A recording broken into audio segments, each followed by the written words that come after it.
Hello friends, and welcome back to the Snoozy Scientist, where we drift through the wonders of science, one gentle discovery at a time. Tonight, we're stepping into a realm where imagination meets reality, where the impossible seems to whisper just beyond our reach. For decades, the idea of bringing dinosaurs back to life has captivated our dreams, painted in vivid colors by movies and books that promised a world where giants once again walked the earth. Yet, beneath the fiction, lies a question that has haunted paleontologists and geneticists alike. Could we truly recreate the genetic blueprint of creatures that vanished 66 million years ago? The story begins not with grand laboratories or cutting-edge technology, but with something far more humble: a fossilized bone, a fragment of amber, a single cell preserved against all odds in the patient archives of stone. These remnants carry within them the faintest echoes of life that once was, traces so delicate they seem to dissolve at the slightest touch. To understand how scientists might one day unlock the secrets of dinosaur DNA, we must first journey into the hidden world of genetics itself, where molecules smaller than dust hold the instructions for building entire organisms. But before we begin this exploration, if you enjoy drifting through these quiet corners of scientific wonder, where complexity is unraveled gently and mysteries are explored without pressure to stay awake, then a like and subscribe would mean the world. It helps this channel grow and allows others seeking the same peaceful journey through knowledge to find their way here. And if you'd be so kind, let me know in the comments where you're listening from tonight and what draws you to these stories of science and possibility. I love seeing how curiosity connects us across time zones and continents. So now, take a deep breath, let your shoulders relax, and together, let's step quietly into the world where paleontology meets genetics, where fossilized dreams meet molecular reality. The quest to recreate dinosaur DNA is not just about bringing back the past. It is about understanding the very essence of life itself. DNA, that elegant spiral staircase of molecules, is both incredibly robust and impossibly fragile. Within every cell of every living thing, this chemical blueprint carries the instructions for building proteins, regulating growth, and passing traits from one generation to the next. It is written in a language of just 4 letters: adenine, guanine, cytosine, and thymine. Yet from these simple components arise the infinite complexity of life. The human genome contains more than 3 billion of these molecular letters, arranged in sequences that determine everything from the color of our eyes to the rhythm of our heartbeat. Yet DNA is not immortal. The moment an organism dies, the slow process of decay begins. Enzymes within cells start breaking down the genetic material, while bacteria and environmental factors work to dismantle what took millions of years to perfect. In most cases, DNA degrades completely within thousands of years, leaving behind only the mineral traces we call fossils. The proteins that once gave tissues their structure vanish, the cells collapse, and what remains is a stone cast of what once was, beautiful in its own right but silent about the genetic secrets it once held. This is the first and perhaps greatest challenge facing anyone who dreams of recreating dinosaur DNA. Time is not kind to genetic material. While bones can fossilize and preserve their shape for millions of years, the delicate molecular machinery of life crumbles much more quickly. It is like trying to read a book whose pages have been scattered by wind and rain, where only fragments of sentences remain, and entire chapters have been lost to the elements. Scientists have learned this lesson through decades of careful study. Ancient DNA, or a DNA as researchers call it, has been successfully extracted from specimens tens of thousands of years old. Woolly mammoths frozen in permafrost have yielded genetic material that tells us about their diet, their family relationships, and their place in the great web of evolution. Neanderthal bones have given up enough DNA to reveal that these ancient humans shared our world and even our bloodlines. These discoveries represent triumphs of molecular archaeology, proof that genetic information can survive far longer than once thought possible. But even these ancient treasures are relatively young compared to dinosaur fossils. The oldest DNA ever recovered dates back roughly 1 million years, extracted from sediments in Greenland, where cold temperatures and unique chemical conditions created a natural freezer for genetic material. This discovery pushed back the boundaries of what scientists thought possible, yet it still falls short of the 66 million years that separate us from the last non-avian dinosaurs. The mathematics of DNA decay are sobering. Under ideal conditions, with perfect preservation in freezing temperatures and protection from oxygen and water, DNA might theoretically survive for a few million years at most. But ideal conditions are rare in the geological record. Most fossils formed in environments where heat, water, and chemical reactions worked steadily to break down organic molecules. The DNA that once guided the growth of a Tyrannosaurus rex or the flight of a pteranodon has long since returned to the elements from which it came. This reality has not stopped scientists from searching. Every few years, headlines proclaim the discovery of soft tissues in dinosaur bones, or organic molecules that seem to hint at preserved genetic material. These findings spark excitement and debate within the scientific community, as researchers struggle to determine whether they are looking at original biological material or the products of contamination and mineral replacement. One of the most famous cases occurred in 2005 when paleontologist Mary Schweitzer announced the discovery of what appeared to be soft tissues, including blood vessels and possibly even cells, within the fossilized bones of a Tyrannosaurus rex.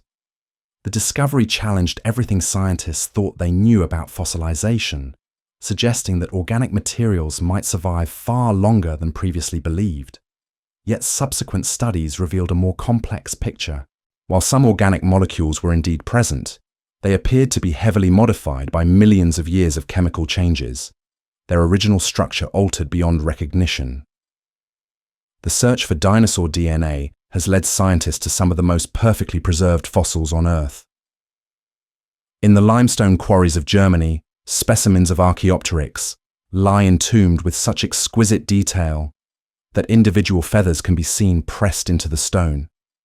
In China, volcanic ash preserved entire ecosystems, capturing dinosaurs in moments of everyday life, their scales, feathers, and even stomach contents visible to the naked eye. These fossils represent the pinnacle of preservation, yet even they have yielded no intact genetic material. Amber, that golden window into ancient worlds, has long been considered the most promising source of ancient DNA. Insects trapped in tree resin millions of years ago appear so lifelike they seem ready to crawl out of their transparent prisons. The resin, now hardened into amber, creates an environment that excludes oxygen and water, the two greatest enemies of DNA preservation. Scientists have successfully extracted genetic material from insects in amber that is tens of thousands of years old, proving that the medium can indeed preserve biological molecules. But as researchers have pushed deeper into time, extracting DNA from ever older amber specimens, they have encountered the same fundamental barrier. The oldest amber containing recognizable DNA dates back only a few 100,000 years, far short of the Mesozoic specimens that might contain dinosaur blood. The insects in Cretaceous amber, despite their perfect appearance, have yielded only fragments of heavily degraded organic material, their genetic secrets lost to the slow chemistry of time. The challenge extends beyond simple preservation.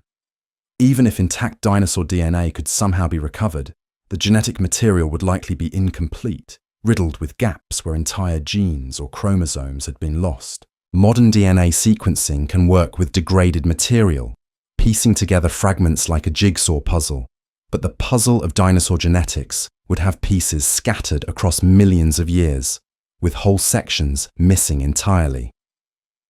Scientists have learned to work with incomplete genetic information through their studies of extinct species from more recent times. The woolly mammoth genome, painstakingly reconstructed from fragments of ancient DNA, contains millions of gaps where genetic information has been lost. Researchers fill these gaps by comparing the mammoth sequence to its closest living relatives, Asian and African elephants, using the modern genomes as templates to guide their reconstruction of the ancient one. This approach, known as comparative genomics, offers a potential pathway for understanding dinosaur genetics even without intact DNA. Birds, the direct descendants of certain dinosaur lineages, carry within their genomes the evolutionary history of their extinct relatives. By carefully comparing bird genomes to those of crocodiles, their closest living relatives, scientists can begin to infer what the genetic code of their common ancestors might have looked like. The family tree of life is written not just in fossils, but in the DNA of every living creature. Each organism carries within its cells a molecular museum, preserving traces of evolutionary changes that occurred millions of years ago. Some genes change quickly, adapting to new environments and circumstances.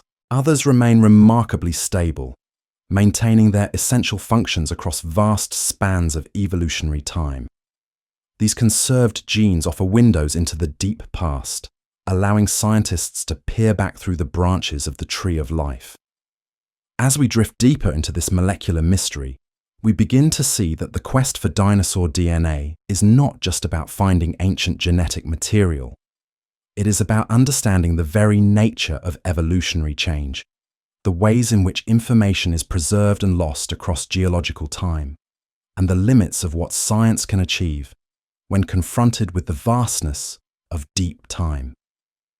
The tools available to modern geneticists would seem like magic to scientists from just a few decades ago. DNA sequencing machines can read millions of genetic letters in a matter of hours, while computer algorithms can compare genomes across species and identify the subtle signatures of evolutionary change. These technologies have revolutionized our understanding of life on Earth, revealing connections between species that were invisible to earlier generations of biologists. Yet even these powerful tools have their limits. They can work with damaged DNA, filling in gaps and correcting errors, but they cannot create information that has been completely lost.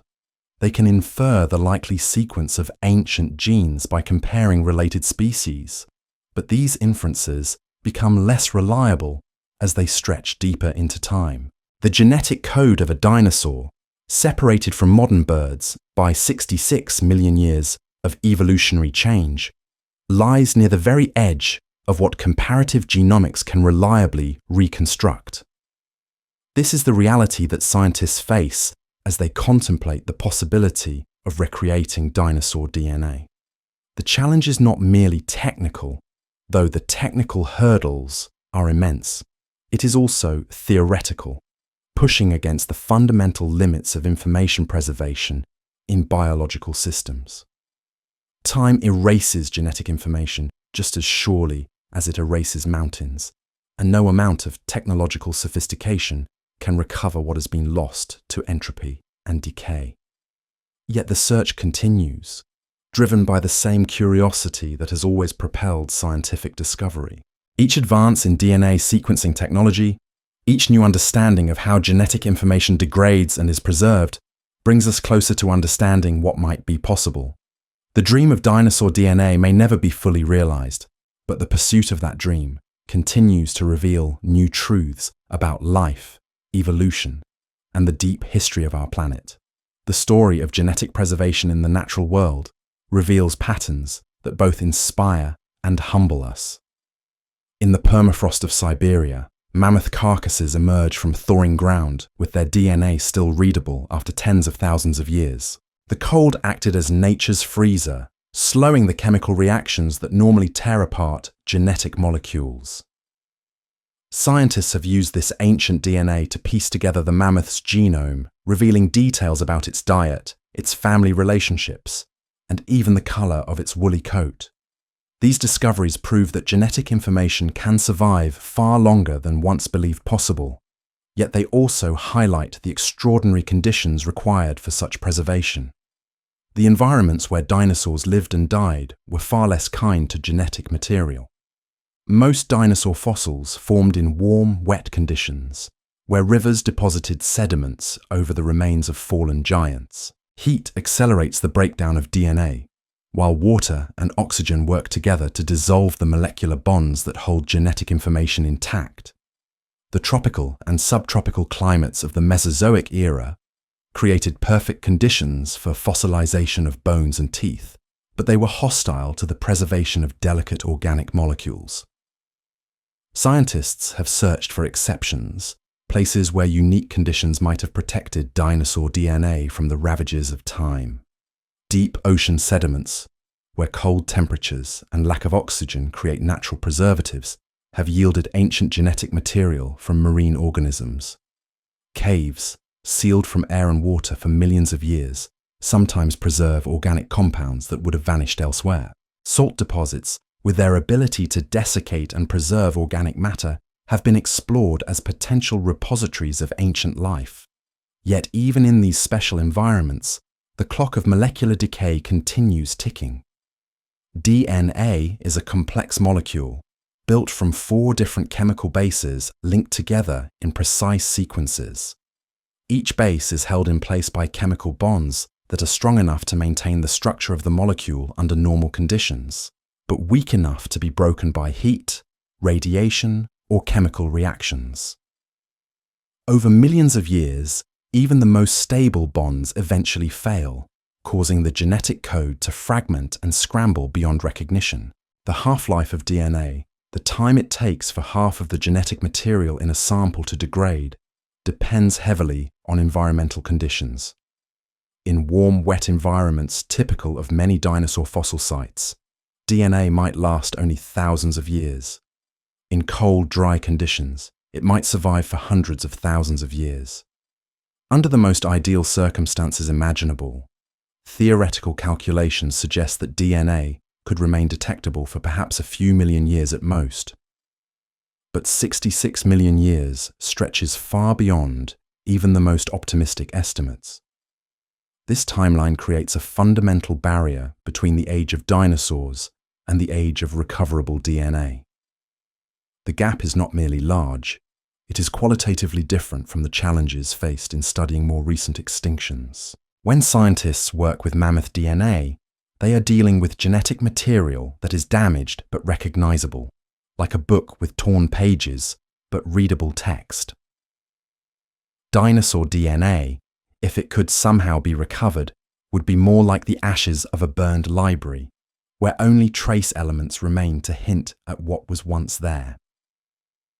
The search for alternatives has led scientists to explore other types of biological molecules that might survive longer than DNA.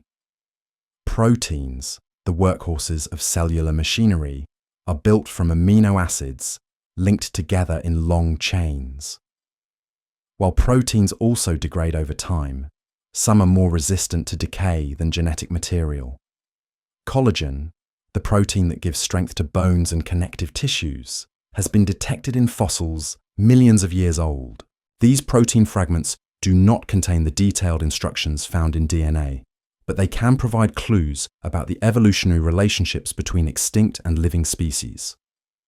Ancient proteins recovered from dinosaur fossils have revealed surprising connections. Collagen extracted from Tyrannosaurus rex fossils shows similarities to the proteins found in modern birds and crocodiles, confirming what paleontologists had long suspected based on skeletal anatomy. These molecular fossils cannot tell us how to build a dinosaur, but they can help us understand where dinosaurs fit in the great family tree of life. The study of ancient proteins represents a different approach to molecular paleontology, one that works with degraded information rather than seeking perfect preservation. Proteins change more slowly than DNA over evolutionary time, making them useful markers for tracing relationships between distant relatives. A protein sequence that has been partially degraded might still retain enough information to reveal evolutionary connections, even when the DNA that originally coded for that protein has been completely lost. Yet proteins too have their limits. The amino acid sequences that make up these molecules are ultimately derived from DNA, and without the genetic code, scientists cannot reconstruct the full set of instructions needed to build an organism. Proteins are like the finished products of genetic instructions, useful for understanding what was built, but insufficient for understanding how to build it again. They are photographs of a house, not the architectural blueprints needed to construct another one.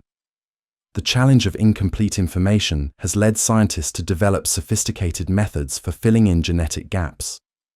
When studying the woolly mammoth genome, researchers found that roughly 80% of the genetic sequence could be recovered from ancient DNA samples.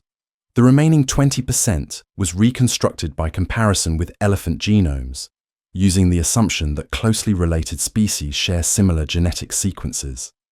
This approach works well when the evolutionary distance is small, but becomes increasingly unreliable as the relationships become more distant. Dinosaurs and their closest living relatives, birds and crocodiles, shared a common ancestor roughly 240 million years ago. The evolutionary distance is vast, marked by major changes in body plan, metabolism, and behavior. While birds are indeed dinosaurs in a technical sense, they represent only one small branch of dinosaur diversity. The great sauropods, with their long necks and massive bodies, have no close modern relatives. The horned ceratopsians and armored ankylosaurs left no direct descendants. Even the fearsome theropods are represented today only by birds, a highly specialized group that evolved flight and lost many of the characteristics we associate with their prehistoric relatives. This evolutionary distance makes comparative genomics extremely challenging when applied to dinosaurs. Scientists can identify genes that have remained relatively stable across hundreds of millions of years of evolution. But these conserved sequences represent only a small fraction of the total genome. The genes responsible for the unique characteristics of dinosaurs, their size, their specialized feeding adaptations, their diverse body plans, are likely to have changed significantly or been lost entirely in modern lineages. The problem becomes even more complex when we consider that different dinosaur species were as different from each other as mammals are today. The genetic distance between a massive sauropod and a tiny feathered dinosaur might be as great as the distance between a whale and a bat. No single reconstruction could represent all dinosaurs, and each major group would require its own genetic blueprint, inferred from different combinations of modern relatives and ancient protein fragments. As scientists have grappled with these challenges, they have begun to explore alternative approaches to understanding dinosaur biology. Rather than seeking to recreate exact genetic sequences, some researchers focus on identifying the developmental pathways that shaped dinosaur growth and form. By studying how modern animals develop from embryos to adults, scientists can identify the genetic switches that control major features like body size, limb proportions, and skull shape. This developmental approach has revealed surprising flexibility in animal body plans. Small changes in the timing or location of gene expression can produce dramatic differences in adult form. The same basic genetic toolkit that builds a mouse can, with different regulatory instructions, build an elephant or a whale. Understanding these developmental programs offers a potential pathway to recreating dinosaur-like characteristics without requiring exact dinosaur DNA. Modern birds carry within their genomes many of the same developmental programs that shaped their dinosaur ancestors. Some of these programs have been turned off or modified during the evolution of flight, but they remain present in the genetic code, like dormant software waiting to be activated. Scientists have begun experimenting with ways to reactivate these ancient pathways, essentially asking bird embryos to express characteristics that their ancestors possessed millions of years ago. These experiments have produced intriguing results. By manipulating the expression of certain genes, researchers have succeeded in growing chicken embryos with teeth, a characteristic lost in modern birds but present in their dinosaur ancestors. Other experiments have modified beak development, limb proportions, and even tail length, revealing the plasticity of developmental systems and the proximity of ancient characteristics to modern forms. The implications extend beyond simple curiosity about dinosaur anatomy. These developmental studies reveal fundamental principles about how evolution works, how complex body plans can be modified through changes in gene regulation, and how information about ancient forms is preserved in the genomes of their descendants. Each experiment adds another piece to our understanding of the deep connections between past and present life. Yet even these approaches cannot fully bridge the gap between modern birds and their extinct relatives. The most sophisticated developmental manipulations can only work with the genetic material that is already present in modern genomes. Characteristics that have been completely lost, genes that have been deleted entirely during evolution, cannot be recovered through developmental biology alone. The toolkit may be flexible, but it is not infinite, and some tools have been permanently lost to time. This brings us back to the fundamental question that underlies all attempts to recreate dinosaur DNA. How much of the past can be recovered, and how much is lost forever to the entropy of deep time? The answer appears to lie somewhere between complete impossibility and perfect reconstruction, in a realm where partial information and educated inference must substitute for complete knowledge. The quest continues, not because scientists believe they will one day clone a perfect dinosaur, but because the pursuit itself reveals profound truths about life, evolution, and the nature of biological information. Each failure to recover ancient DNA teaches us something about the limits of molecular preservation. Each successful extraction of ancient proteins adds to our understanding of evolutionary relationships. Each developmental experiment reveals new aspects of how genetic programs shape living forms. The laboratories where scientists attempt these genetic resurrections are places where reality and imagination dance together in careful steps. Under the harsh glow of fluorescent lights, researchers work with fragments so small they exist at the very edge of detection. Ancient bone samples arrive wrapped in protective layers, each one a lottery ticket in the grand game of molecular preservation. Some contain nothing but mineral replacements, stone mimicking the shape of once living tissue. Others yield tantalizing traces of organic compounds, molecules that whisper of life but speak no clear words. The process begins with destruction. To reach whatever genetic material might remain, scientists must grind ancient bones into powder, dissolving away the mineral matrix that has protected and imprisoned organic molecules for millions of years. The irony is profound that to search for life, researchers must first destroy the very fossils that paleontologists have spent decades carefully preserving. Each sample represents years of fieldwork, months of preparation, and often the only specimen of its kind. The decision to sacrifice such treasures for molecular analysis is never made lightly. In specialized clean rooms where contamination is the constant enemy, technicians work with samples measured in milligrams. Every surface is sterile, every tool precisely controlled, because the ancient DNA they seek is so rare and fragile that even microscopic amounts of modern contamination can overwhelm it entirely. The genetic material from bacteria on unwashed hands, DNA from skin cells floating in the air, even traces left by previous experiments can masquerade as ancient sequences, leading researchers down false paths of discovery.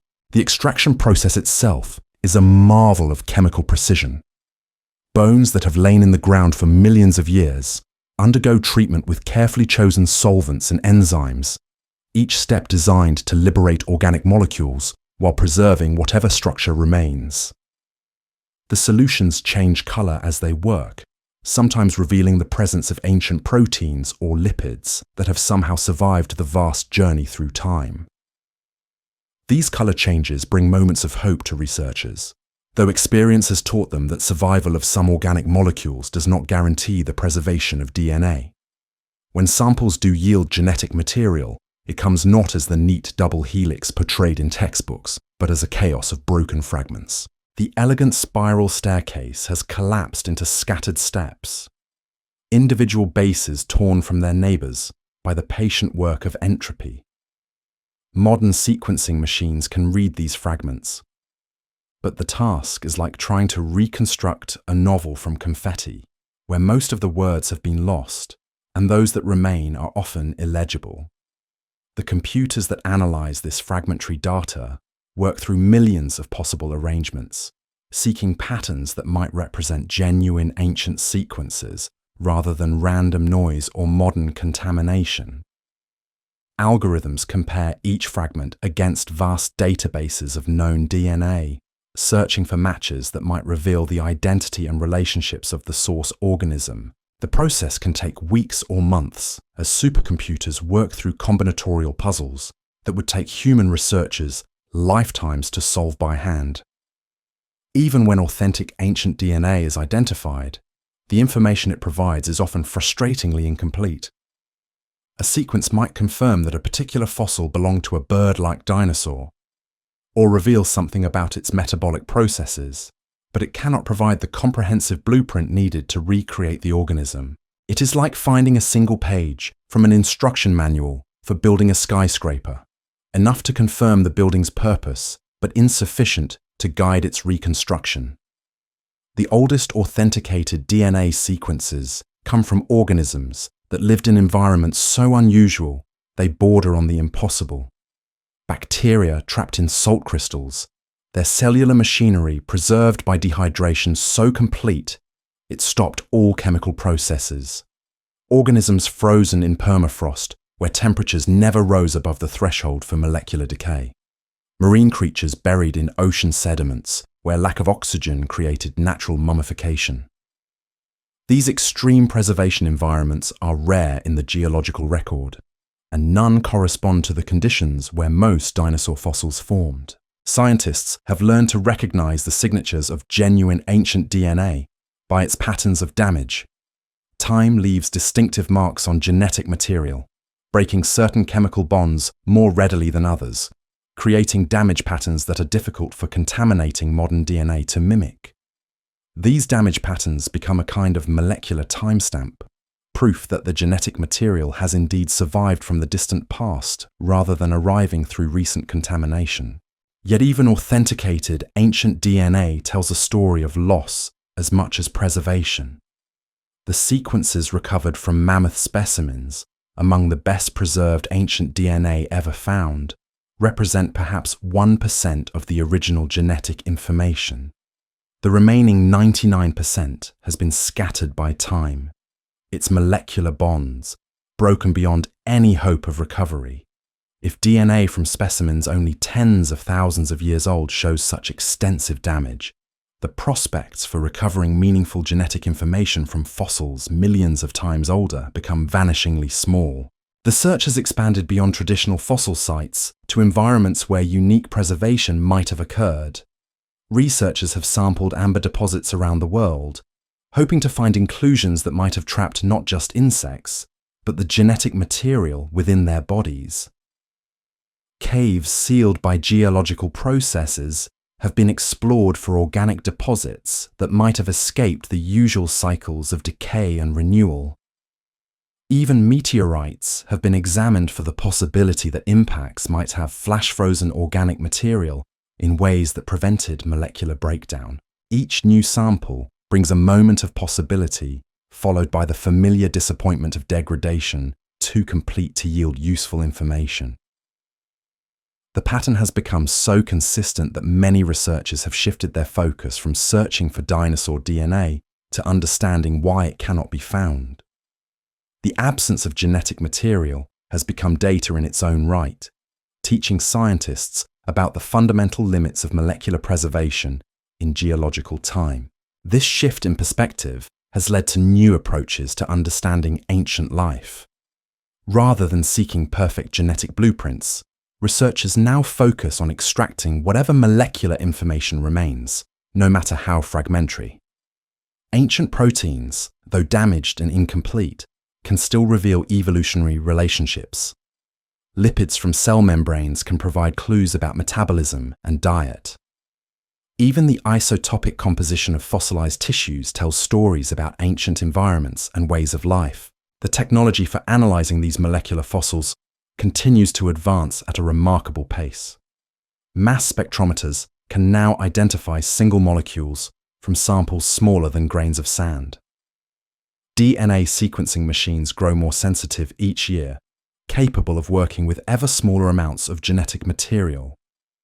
Computer algorithms become more sophisticated at distinguishing ancient sequences from contamination and at inferring missing information from fragmentary data.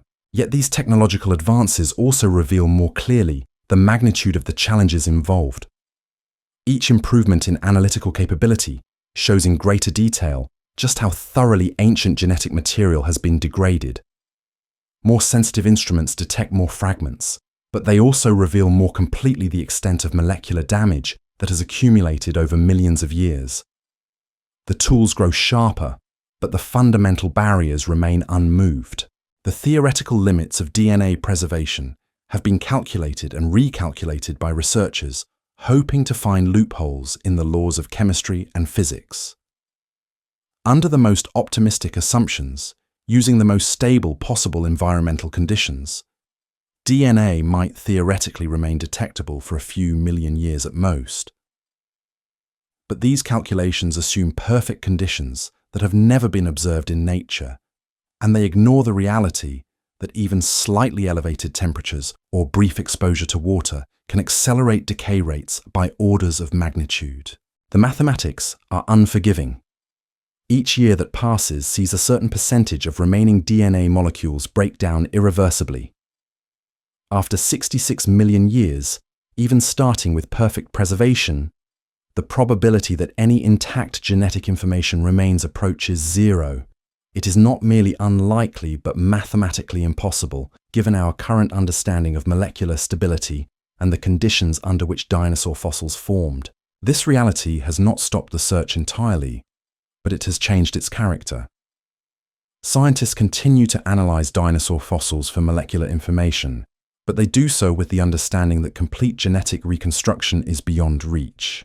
Instead, they seek fragments of proteins, traces of organic compounds, and isotopic signatures that can reveal aspects of dinosaur biology without requiring intact DNA. These approaches provide real insights into ancient life, even though they cannot fulfill the dream of genetic resurrection. The quest for dinosaur DNA has also inspired new methods for studying more recent extinctions, where genetic material might actually be recoverable. Techniques developed for analyzing highly degraded ancient samples have proven valuable for studying specimens from the Pleistocene epoch, when many large mammals went extinct. The woolly mammoth, the cave bear, and the giant ground sloth have all yielded genetic secrets that inform our understanding of extinction and evolution, even if dinosaurs remain beyond reach. As researchers have accepted the impossibility of recovering complete dinosaur genomes, they have found new ways to approach the question of what these ancient creatures were like. Comparative genomics, the study of similarities and differences between the genomes of related species, offers a window into the past that does not depend on finding ancient DNA. By comparing the genomes of modern birds and crocodiles, scientists can infer characteristics of their common ancestors, including some features that dinosaurs likely possessed. This approach has limitations, as evolutionary relationships become less reliable guides to genetic similarity over longer time periods. The common ancestor of birds and crocodiles lived more than 240 million years ago, and the dinosaurs that evolved from that lineage diversified into forms as different from each other as modern mammals.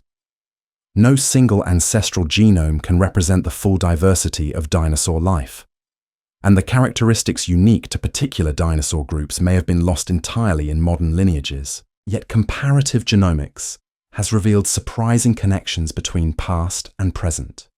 Genes responsible for feather development in modern birds show clear relationships to genes that controlled scale formation in reptilian ancestors. The genetic pathways that regulate bone growth in birds retain signatures of the developmental programs that built the massive skeletons of sauropod dinosaurs. These molecular echoes of the past provide real insights into dinosaur biology, even without intact ancient DNA. The regulatory networks that control gene expression have proven to be remarkably conserved across evolutionary time. The same basic toolkit of developmental genes appears in organisms as different as flies and elephants, with variations in timing and location of gene activity, producing the vast diversity of animal forms. This conservation means that modern animals carry within their genomes the potential to express ancient characteristics if the right regulatory switches can be identified and activated. Scientists have begun experimenting with these developmental switches in modern birds, attempting to reactivate genetic programs that were active in their dinosaur ancestors. Some experiments have succeeded in producing chickens with teeth, a trait lost in modern birds, but present in early members of the lineage. Others have modified tail development, producing birds with longer, more reptilian tails similar to those of their prehistoric relatives. These experiments do not create true dinosaurs, but they reveal the proximity of ancient characteristics to modern forms. The genetic information needed to produce dinosaur-like traits has not been lost entirely, but rather turned off or modified during evolution. By understanding how these regulatory networks function, scientists can glimpse what dinosaurs might have looked like and how they developed, even without access to their original genetic blueprints. The implications extend beyond paleontology into fundamental questions about evolution and development.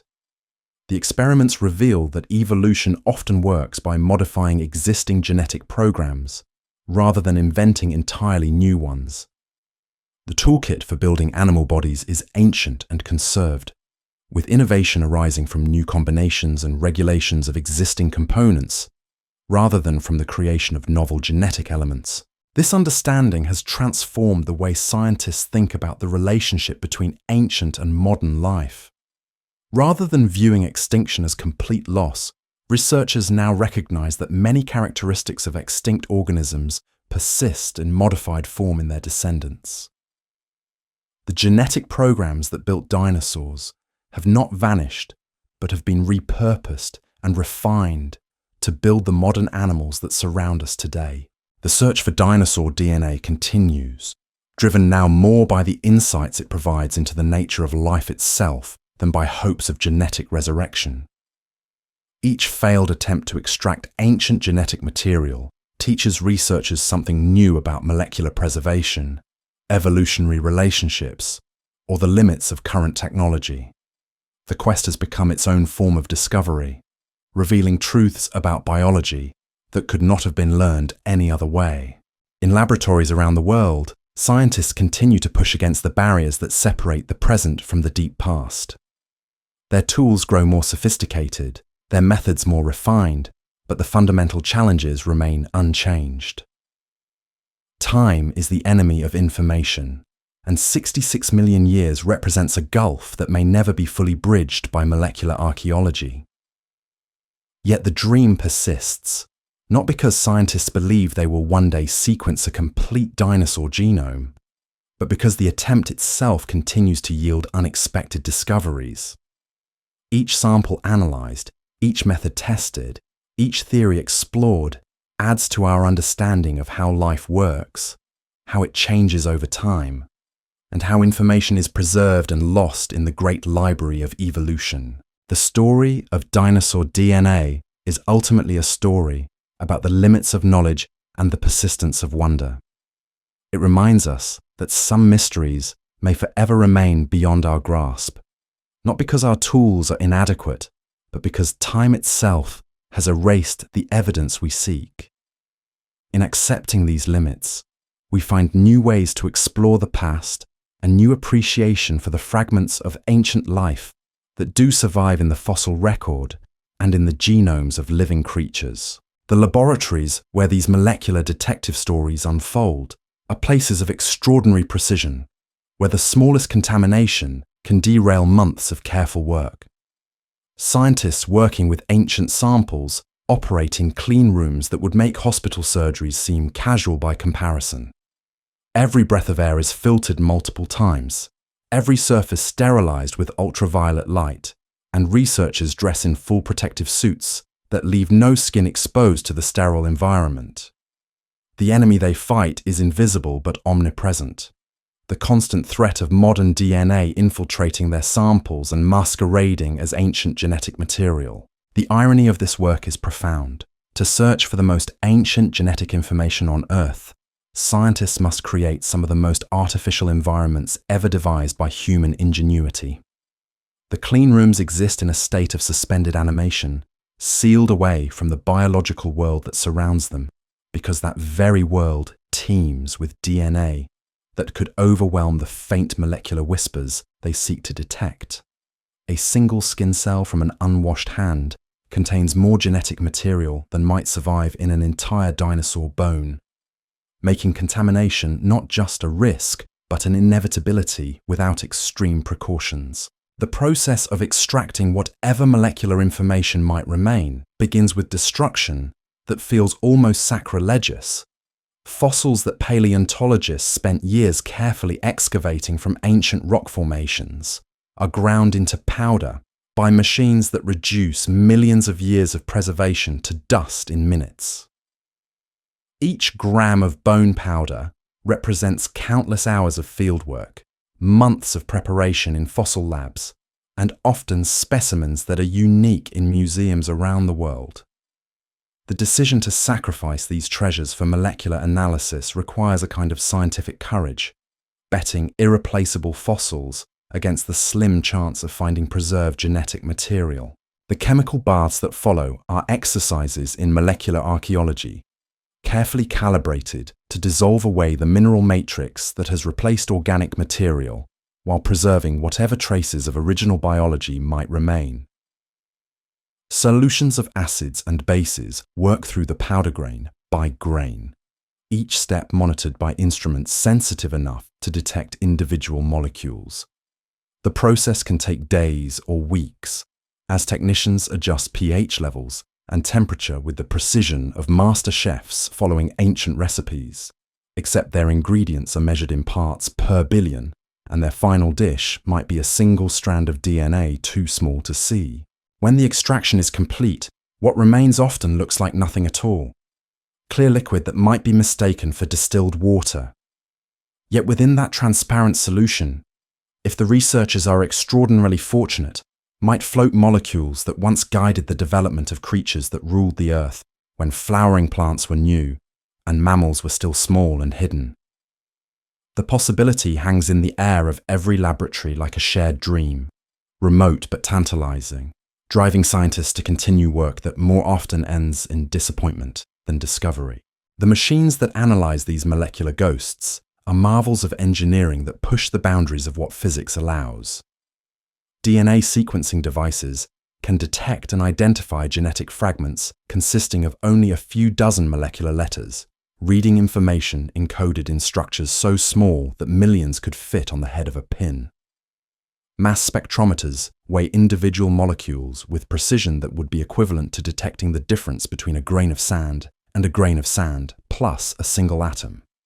These instruments represent decades of technological development, each one a testament to human ingenuity in the service of understanding the past. Yet for all their sophistication, these machines often return results that are heartbreakingly ambiguous.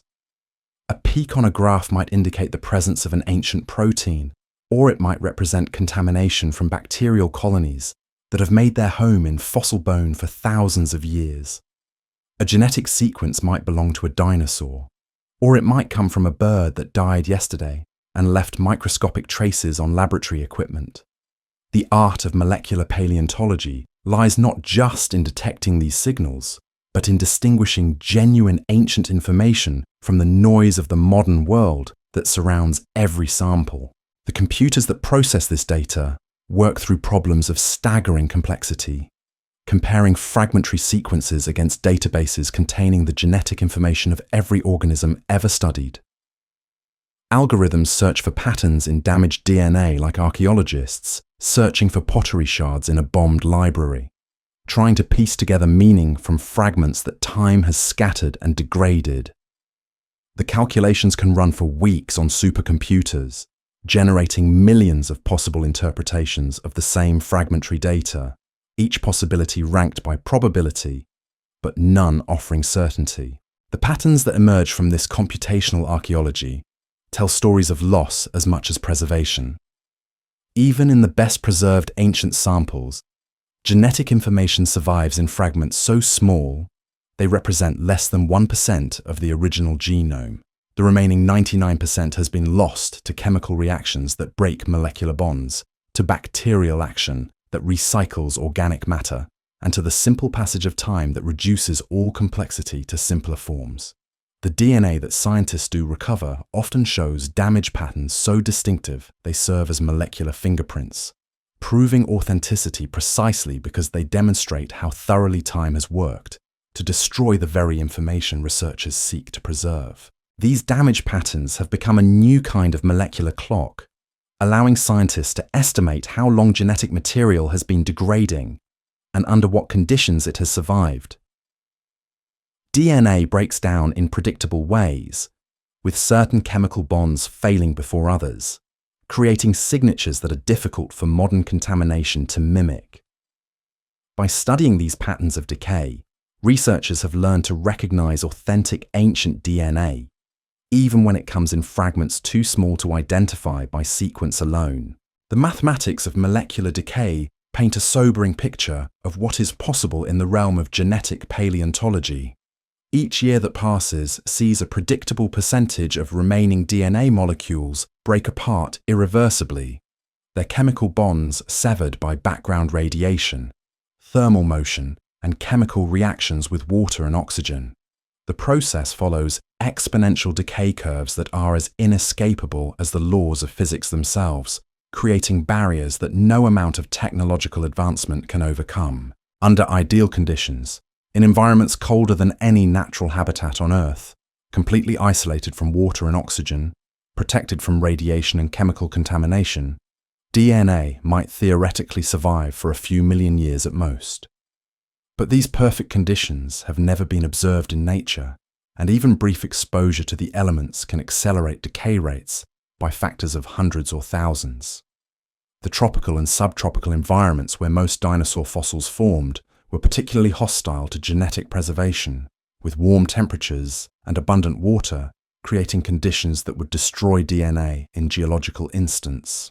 The search for exceptional preservation has led scientists to some of the most unusual fossil sites on Earth. Amber deposits have been sampled from around the globe, each one offering the possibility that tree resin might have created perfect preservation conditions for trapped organisms. The insects visible in these golden time capsules appear so lifelike they seem ready to crawl away, their compound eyes still gleaming, their delicate wings still showing individual scales and hairs. Yet when these specimens are analyzed for genetic material, they yield only silence, their apparent perfection revealed as an illusion of mineral replacement. Salt deposits, with their ability to desiccate organic matter so completely that bacterial decay stops entirely, have been explored as potential repositories of ancient life. Some researchers have claimed to find bacteria still alive after millions of years in salt crystals, their cellular machinery preserved by dehydration so complete it suspended all biological processes. But these claims remain controversial, as distinguishing between ancient organisms and modern contamination becomes nearly impossible when dealing with microbes that show no obvious signs of age. Cave environments, sealed from air and water by geological processes, represent another frontier in the search for exceptional preservation. Some caves contain organic deposits that have remained undisturbed for millions of years, creating natural laboratories where the normal processes of decay might have been suspended. Yet even these environments prove hostile to DNA preservation over geological timescales, as trace amounts of water and oxygen work slowly but inexorably to break down genetic material. The theoretical calculations that govern molecular stability have been refined and recalculated countless times by researchers hoping to find loopholes in the laws of chemistry. Each new study confirms the same fundamental conclusion that DNA cannot survive intact for tens of millions of years, under any conditions that might realistically occur in nature. The barrier is not technological but physical, rooted in the basic properties of matter and energy that govern all chemical systems. This reality has forced a fundamental shift in how scientists approach the study of ancient life. Rather than seeking perfect genetic preservation, researchers now focus on extracting whatever molecular information remains, no matter how fragmentary or degraded. Ancient proteins, though damaged beyond the possibility of function, can still retain enough structure to reveal evolutionary relationships between extinct and living species. Lipids from cell membranes survive longer than DNA and can provide clues about metabolism, diet, and environmental adaptation. Even the isotopic composition of fossilized tissues tells stories about ancient ecosystems and ways of life. The study of ancient proteins has emerged as a particularly promising field, as these molecules can survive far longer than genetic material under certain conditions.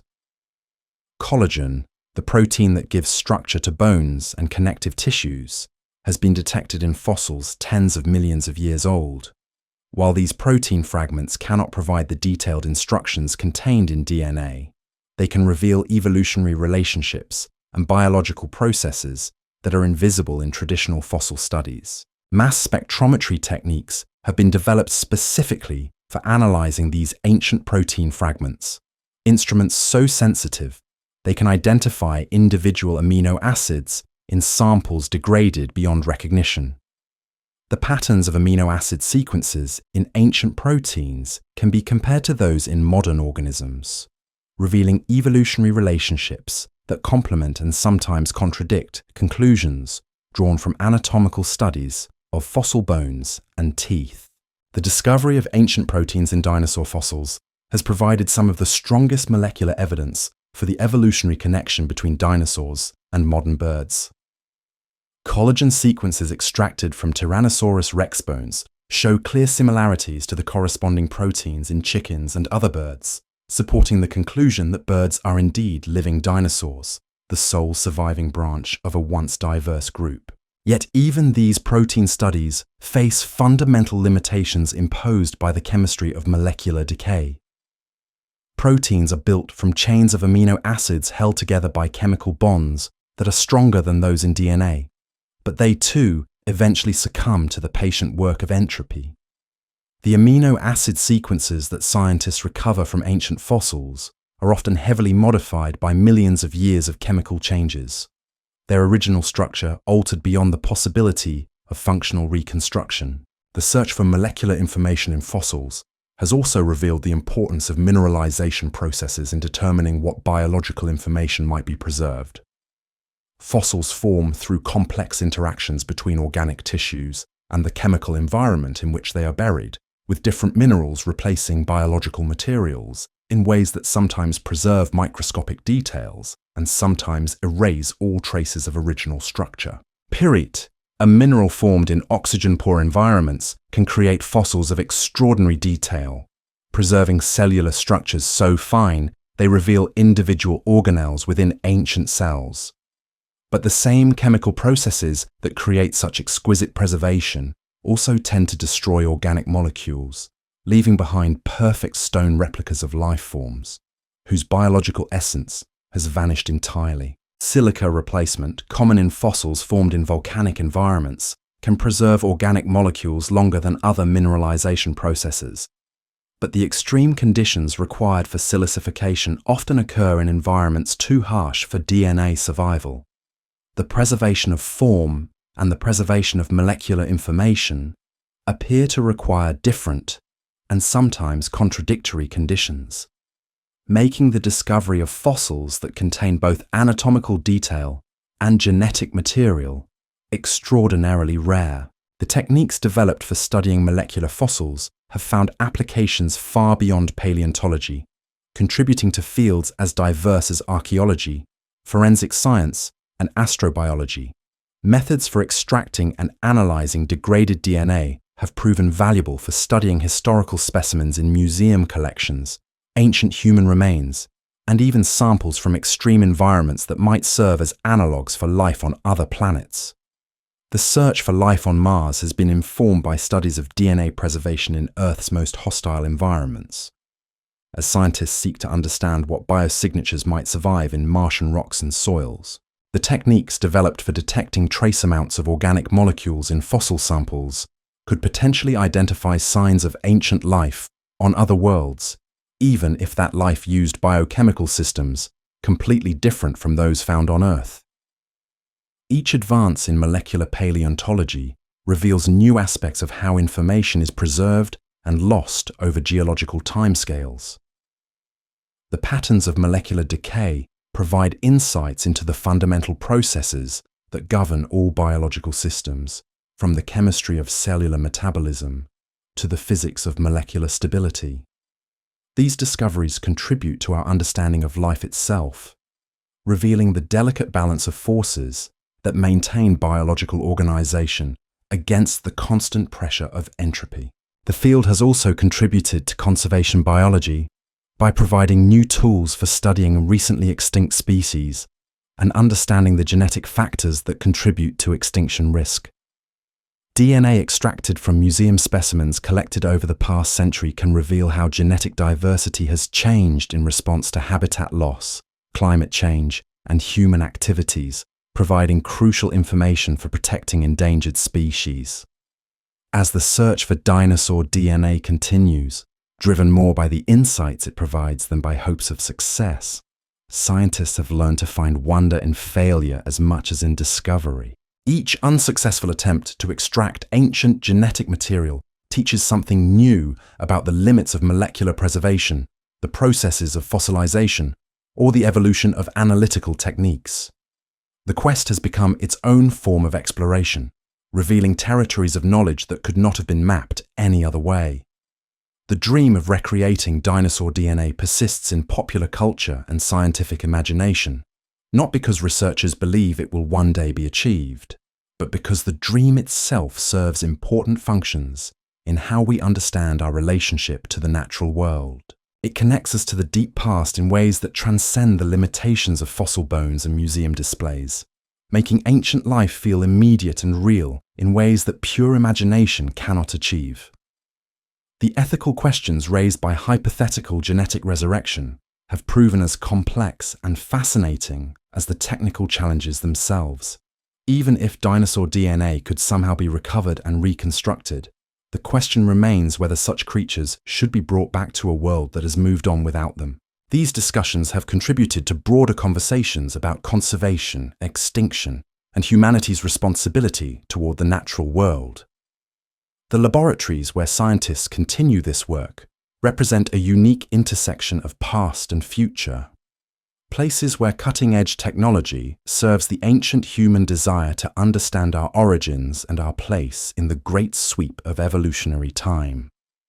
The researchers who dedicate their careers to these pursuits understand that they are unlikely to achieve the dramatic breakthroughs portrayed in science fiction. Yet they continue because the journey itself has proven endlessly revealing.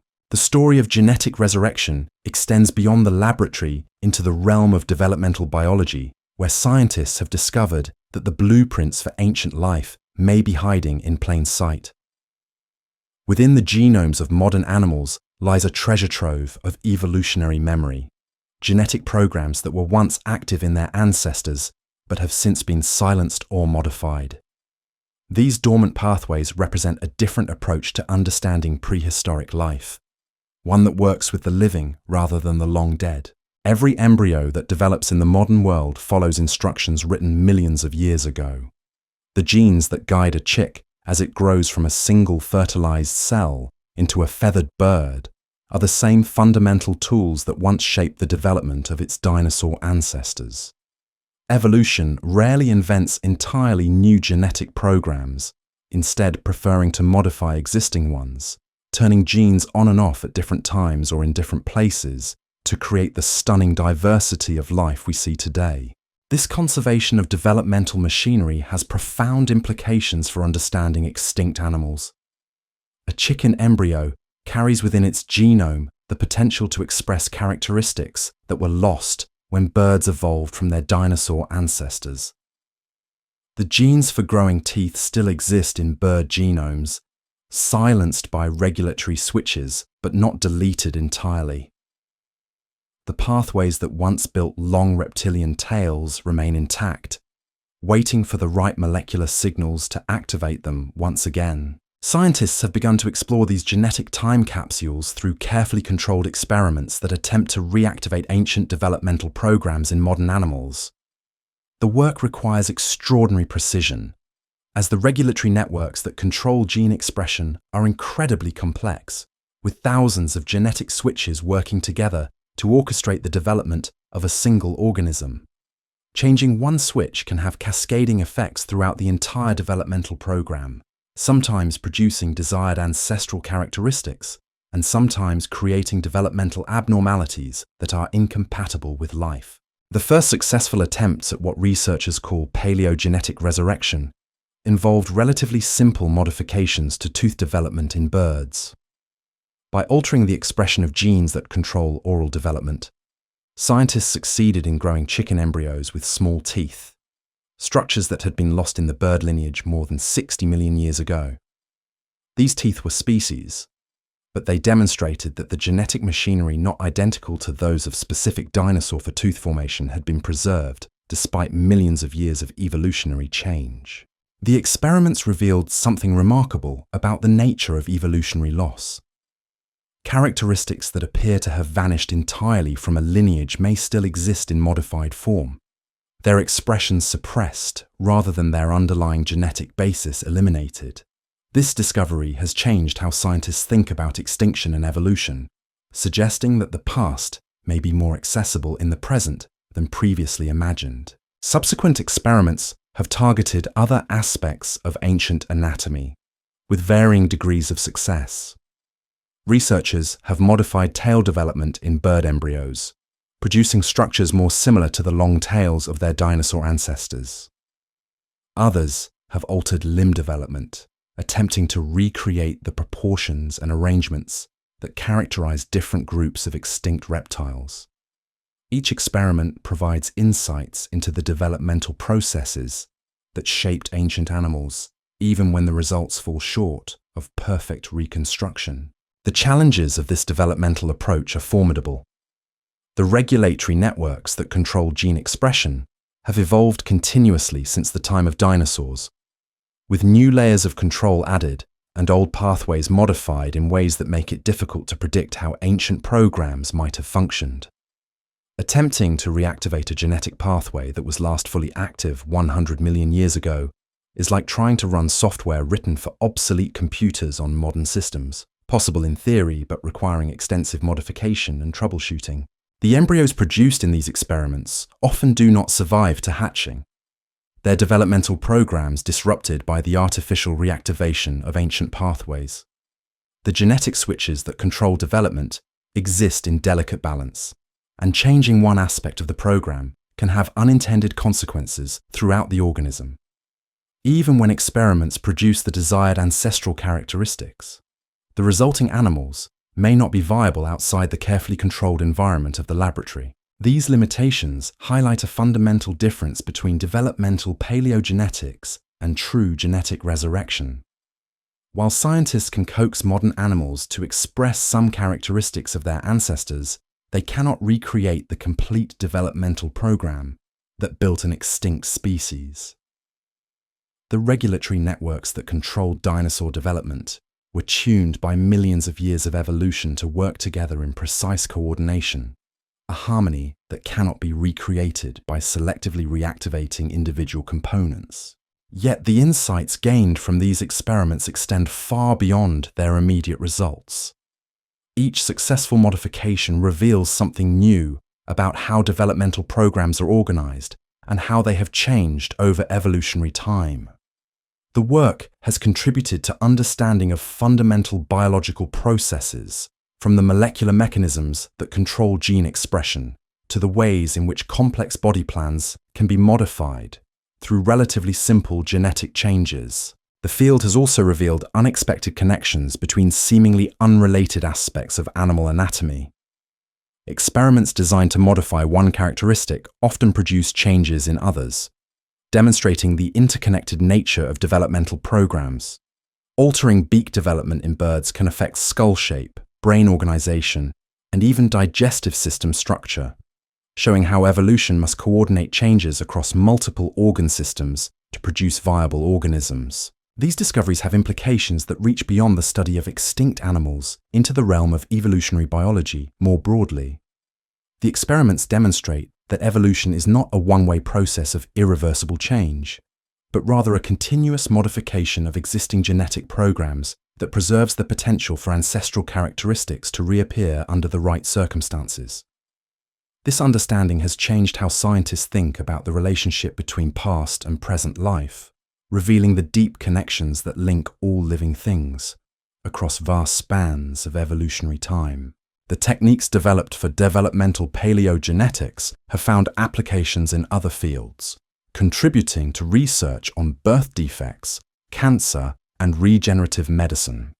Understanding how developmental programs can be artificially modified provides insights into how they sometimes go wrong naturally, leading to new approaches for treating developmental disorders and potentially for enhancing the body's natural healing processes. As these experiments continue, they raise profound questions about the nature of species and the meaning of extinction.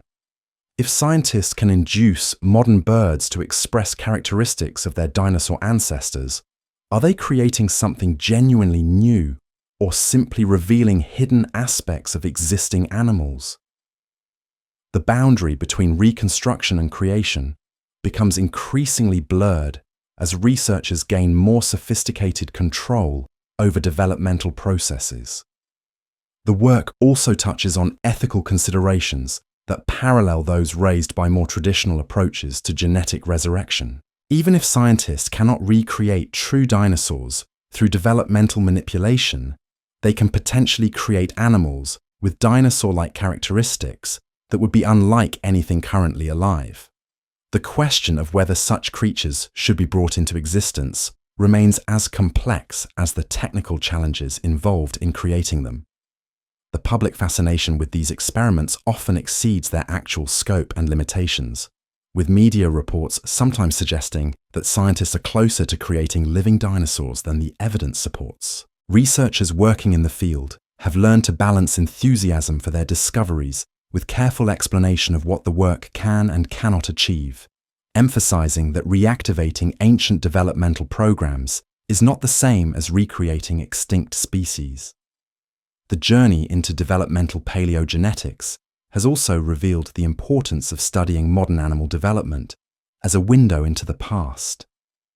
Every embryo that develops today follows pathways that were established millions of years ago, carrying within its cells the accumulated wisdom of evolutionary experimentation. By understanding how these pathways function in contemporary animals, scientists can infer how they might have operated in extinct relatives, even without access to ancient genetic material. The comparative approach to developmental biology has become increasingly sophisticated, with researchers able to trace the evolution of specific genetic pathways across multiple species and vast spans of time. These studies reveal both the conservation and the modification of developmental programs, showing how the same basic toolkit of genes can be deployed in different ways to create the remarkable diversity of animal forms that have appeared throughout Earth's history. The insights gained from this work extend into unexpected areas of scientific inquiry. Understanding how ancient developmental programs are preserved in modern genomes has contributed to research on aging, as some of the same regulatory mechanisms that control embryonic development also influence how organisms change throughout their lifetimes. The field has also informed studies of evolution in real time, as researchers track how developmental programs respond to environmental pressures in contemporary populations. As scientists continue to explore the genetic archaeology preserved in living animals, they are discovering that the boundary between past and present is far more permeable than previously imagined. The developmental programs that build modern organisms carry within them the accumulated history of life on Earth, a molecular memory that spans hundreds of millions of years of evolutionary change. Each experiment that successfully reactivates an ancient pathway is like finding a new page in this vast biological library, revealing aspects of prehistoric life that seemed lost forever. The future of developmental paleogenetics promises even more sophisticated approaches to understanding ancient life through the study of modern organisms. Advances in gene editing technology are providing researchers with increasingly precise tools for modifying developmental programs, while improved understanding of regulatory networks makes it possible to predict the effects of genetic changes with greater accuracy. These developments may eventually allow for more complete reconstructions of ancestral characteristics, bringing scientists closer to understanding what extinct animals were truly like. Yet the fundamental limitations of the approach remain unchanged. Developmental paleogenetics can reveal aspects of ancient biology that are preserved in modern lineages, but it cannot access characteristics that have been completely lost during evolution or create species that have no living descendants. The technique offers a powerful complement to traditional paleontology and molecular archaeology, but it cannot replace the dream of finding intact ancient DNA that could provide complete genetic blueprints for extinct organisms. The work continues in laboratories around the world, driven by the same curiosity that has always motivated scientific inquiry into the deep past. Each experiment, whether successful or not, contributes to our understanding of how life works, how it changes over time, and how the present remains connected to even the most distant past. The quest to understand dinosaur DNA through the genetics of their living descendants represents a new chapter in humanity's long relationship with these vanished giants. One that may never achieve the complete resurrection portrayed in fiction, but continues to reveal profound truths about the nature of life itself. The intersection of paleontology and genetics has created new ways of thinking about extinction and survival, showing that the disappearance of a species does not necessarily mean the complete loss of all information about its biology. The genetic programs that built dinosaurs live on in modified form in their bird descendants, accessible to researchers willing to learn the complex language of developmental biology. This realization has transformed the field of paleontology, adding molecular tools to the traditional approaches of fossil analysis and comparative anatomy. As we drift deeper into this exploration of genetic time travel, we find that the boundaries between disciplines continue to blur, with insights from developmental biology informing paleontological reconstructions and fossil discoveries guiding genetic experiments. The quest for dinosaur DNA has evolved beyond its original scope to become a broader investigation into the nature of biological information and its preservation across geological time. Whether through molecular archaeology or developmental genetics, the search continues to reveal new aspects of our planet's living past, bringing us closer to understanding the magnificent creatures that once ruled the Earth. The convergence of ancient and modern has led scientists down unexpected paths, where the tools of molecular biology meet the artistry of biological engineering. In laboratories that bridge the gap between paleontology and biotechnology, researchers have begun to explore not just what dinosaur DNA might have looked like, but how the principles of genetic reconstruction could reshape our understanding of life itself. The work moves beyond simple recovery of ancient sequences into the realm of synthetic biology, where scientists attempt to build genetic systems that nature might have created millions of years ago. This synthetic approach begins with the recognition that DNA is, at its core, information storage and retrieval system. The 4 chemical letters that make up genetic code can be arranged in countless combinations, each sequence encoding different instructions for building proteins, regulating cellular processes, and controlling the development of organisms. If ancient DNA cannot be recovered intact, perhaps it can be reconstructed from first principles, using our understanding of how genetic systems work to build sequences that could have existed in prehistoric creatures. The challenge lies in the sheer complexity of genetic information. A single gene might contain thousands of individual letters, and a complete genome contains millions or billions of these molecular instructions. The arrangement is not random, but follows intricate patterns that have been refined by millions of years of evolutionary testing. Creating synthetic DNA sequences that could function like those of extinct organisms requires understanding not just the language of genetics, but the grammar and syntax that make genetic sentences meaningful. Scientists have made remarkable progress in learning to write in the language of DNA. Synthetic biology has already produced bacteria with entirely artificial genomes, organisms whose genetic code was designed by human engineers rather than shaped by evolution. These synthetic organisms prove that life can operate using genetic instructions that have never existed in nature, opening possibilities for creating biological systems with properties that evolution has never explored. The techniques used to create synthetic organisms begin with computer modeling, where researchers design genetic sequences using software that can predict how different arrangements of molecular letters might function. These digital genomes can be tested virtually, allowing scientists to explore millions of possible genetic combinations without the time and expense of actually building them in the laboratory. The most promising designs can then be synthesized using machines that can assemble DNA sequences letter by letter, creating custom genetic material with any desired sequence. This capability has obvious applications to the challenge of reconstructing dinosaur genomes. Even if ancient DNA cannot be recovered, scientists could potentially design synthetic sequences that capture the essential characteristics of dinosaur genetics. The process would begin with careful analysis of modern bird and crocodile genomes, identifying the genetic elements that are likely to have been present in their common ancestors. Computer models could then explore how these ancestral sequences might have been modified to produce the diversity of dinosaur forms revealed by the fossil record. The approach requires making educated guesses about genetic sequences that have been lost to time, but these guesses can be informed by sophisticated understanding of how genes function and how they have changed during evolution. Researchers can identify genetic elements that are highly conserved across species, indicating their fundamental importance to life, and other elements that change rapidly, suggesting they might have been responsible for the unique characteristics of different dinosaur groups. Synthetic reconstruction of dinosaur-like genomes faces enormous challenges, not least of which is the question of how to test whether the artificial sequences would actually work. Unlike bacteria, which can be grown quickly and easily in laboratory cultures, large complex organisms like dinosaurs require years to develop and enormous resources to maintain.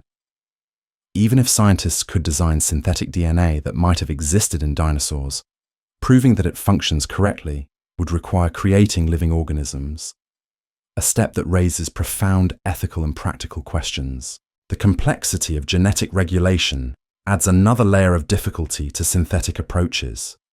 Genes do not operate in isolation, but work together in intricate networks, where the activity of one gene influences the behavior of many others.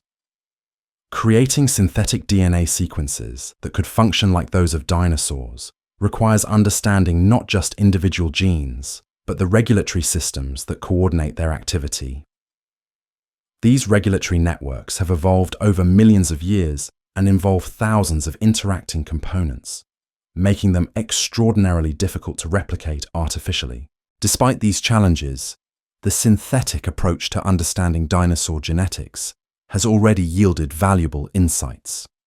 Computer models of ancestral genomes have identified genetic elements that are likely to have been responsible for key dinosaur characteristics, from their rapid growth rates to their complex behaviors. These models provide testable hypotheses about how ancient genetic systems might have functioned, hypotheses that can be explored through experiments with modern organisms. The field has also benefited from advances in gene editing technology that allow precise modifications to existing genomes. Rather than creating entirely synthetic genetic systems, researchers can make targeted changes to the genomes of modern animals, essentially asking what would happen if specific genetic elements were modified to resemble their inferred ancestral forms. These experiments provide windows into how ancient genetic systems might have operated, even without access to the original DNA sequences. The synthetic biology approach has revealed unexpected connections between seemingly unrelated aspects of dinosaur biology. Computer models suggest that the genetic systems responsible for rapid growth in dinosaurs might have been linked to those controlling their complex social behaviors, with changes in growth rates potentially influencing brain development and behavioral complexity. These insights would be impossible to gain from fossil evidence alone, demonstrating the value of molecular approaches to understanding ancient life. The work has also contributed to broader understanding of how genetic systems evolve and how they might be engineered for specific purposes. The principles learned from attempting to reconstruct dinosaur genetics have applications in fields ranging from medicine to agriculture, where researchers seek to modify existing organisms or create new ones with desired characteristics. The techniques developed for synthetic paleogenetics could potentially be used to enhance crop plants, develop new medical treatments, or create organisms capable of surviving in extreme environments. As synthetic approaches to dinosaur genetics continue to develop, they raise fundamental questions about the relationship between natural and artificial biological systems. If scientists can create synthetic DNA that functions like that of extinct organisms, are they recreating those organisms or creating something entirely new? The boundary between reconstruction and invention becomes increasingly blurred as our ability to manipulate genetic information grows more sophisticated. The ethical implications of synthetic approaches to genetic resurrection extend beyond those raised by traditional cloning or genetic engineering. Creating organisms with synthetic genomes designed to resemble those of extinct species would represent a new form of biological creation, one that raises questions about humanity's responsibility toward the life forms we might bring into existence. These considerations have led to calls for careful oversight of synthetic biology research and thoughtful consideration of its potential consequences. The public fascination with synthetic approaches to dinosaur genetics often exceeds the current capabilities of the field, with popular media sometimes portraying the work as closer to practical application than the science supports.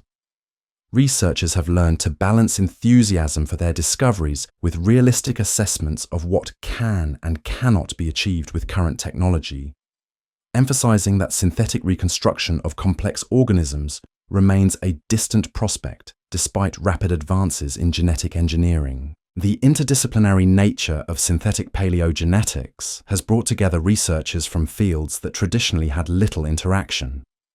Computer scientists work alongside paleontologists, genetic engineers collaborate with evolutionary biologists, and theoretical modelers team up with experimental researchers. This convergence of expertise has accelerated progress in the field, while also revealing new challenges that require input from multiple disciplines.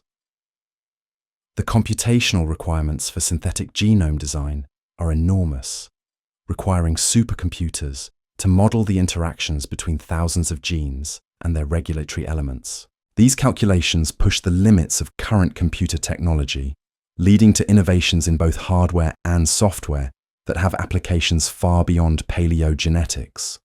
The field has become a testing ground for new approaches to biological modeling and computational biology. As the technology for synthetic biology continues to advance, the theoretical possibility of creating organisms with dinosaur-like genetics becomes less distant, even as the practical and ethical challenges remain formidable. The field serves as a proving ground for humanity's growing ability to manipulate the fundamental mechanisms of life, raising questions about how this power should be used and what limits should be placed on our ability to recreate the past. The quest for dinosaur DNA through synthetic approaches has evolved beyond its original goal to become a broader exploration of the nature of genetic information and our ability to understand and manipulate it. Whether through direct synthesis of ancient-like sequences or through modification of existing genomes, the work continues to reveal new aspects of how life operates at the molecular level and how the past remains accessible through the tools of modern science. The convergence of paleontology, genetics, and synthetic biology has created new possibilities for understanding extinct life while also revealing new limitations and responsibilities. The dream of recreating dinosaur DNA may never be fully realized, but the pursuit of that dream continues to drive innovations that expand our understanding of life itself and our place in the long history of biological evolution on Earth. The laboratories where these synthetic experiments unfold represent a new kind of scientific frontier, where researchers work not with ancient fossils or living organisms, but with the abstract language of genetic information itself. In these spaces, DNA becomes a medium for artistic and scientific expression, a biological clay that can be molded into forms that nature has never tried. The scientists who work here are part geneticist, part computer programmer, and part molecular architect, designing biological systems that exist first as digital information before taking physical form in living cells. The process of synthetic genome design begins with vast databases of genetic information, accumulated from decades of sequencing projects that have mapped the genomes of thousands of species. These databases serve as libraries of evolutionary experimentation, containing examples of nearly every type of genetic solution that life has discovered over billions of years of trial and error.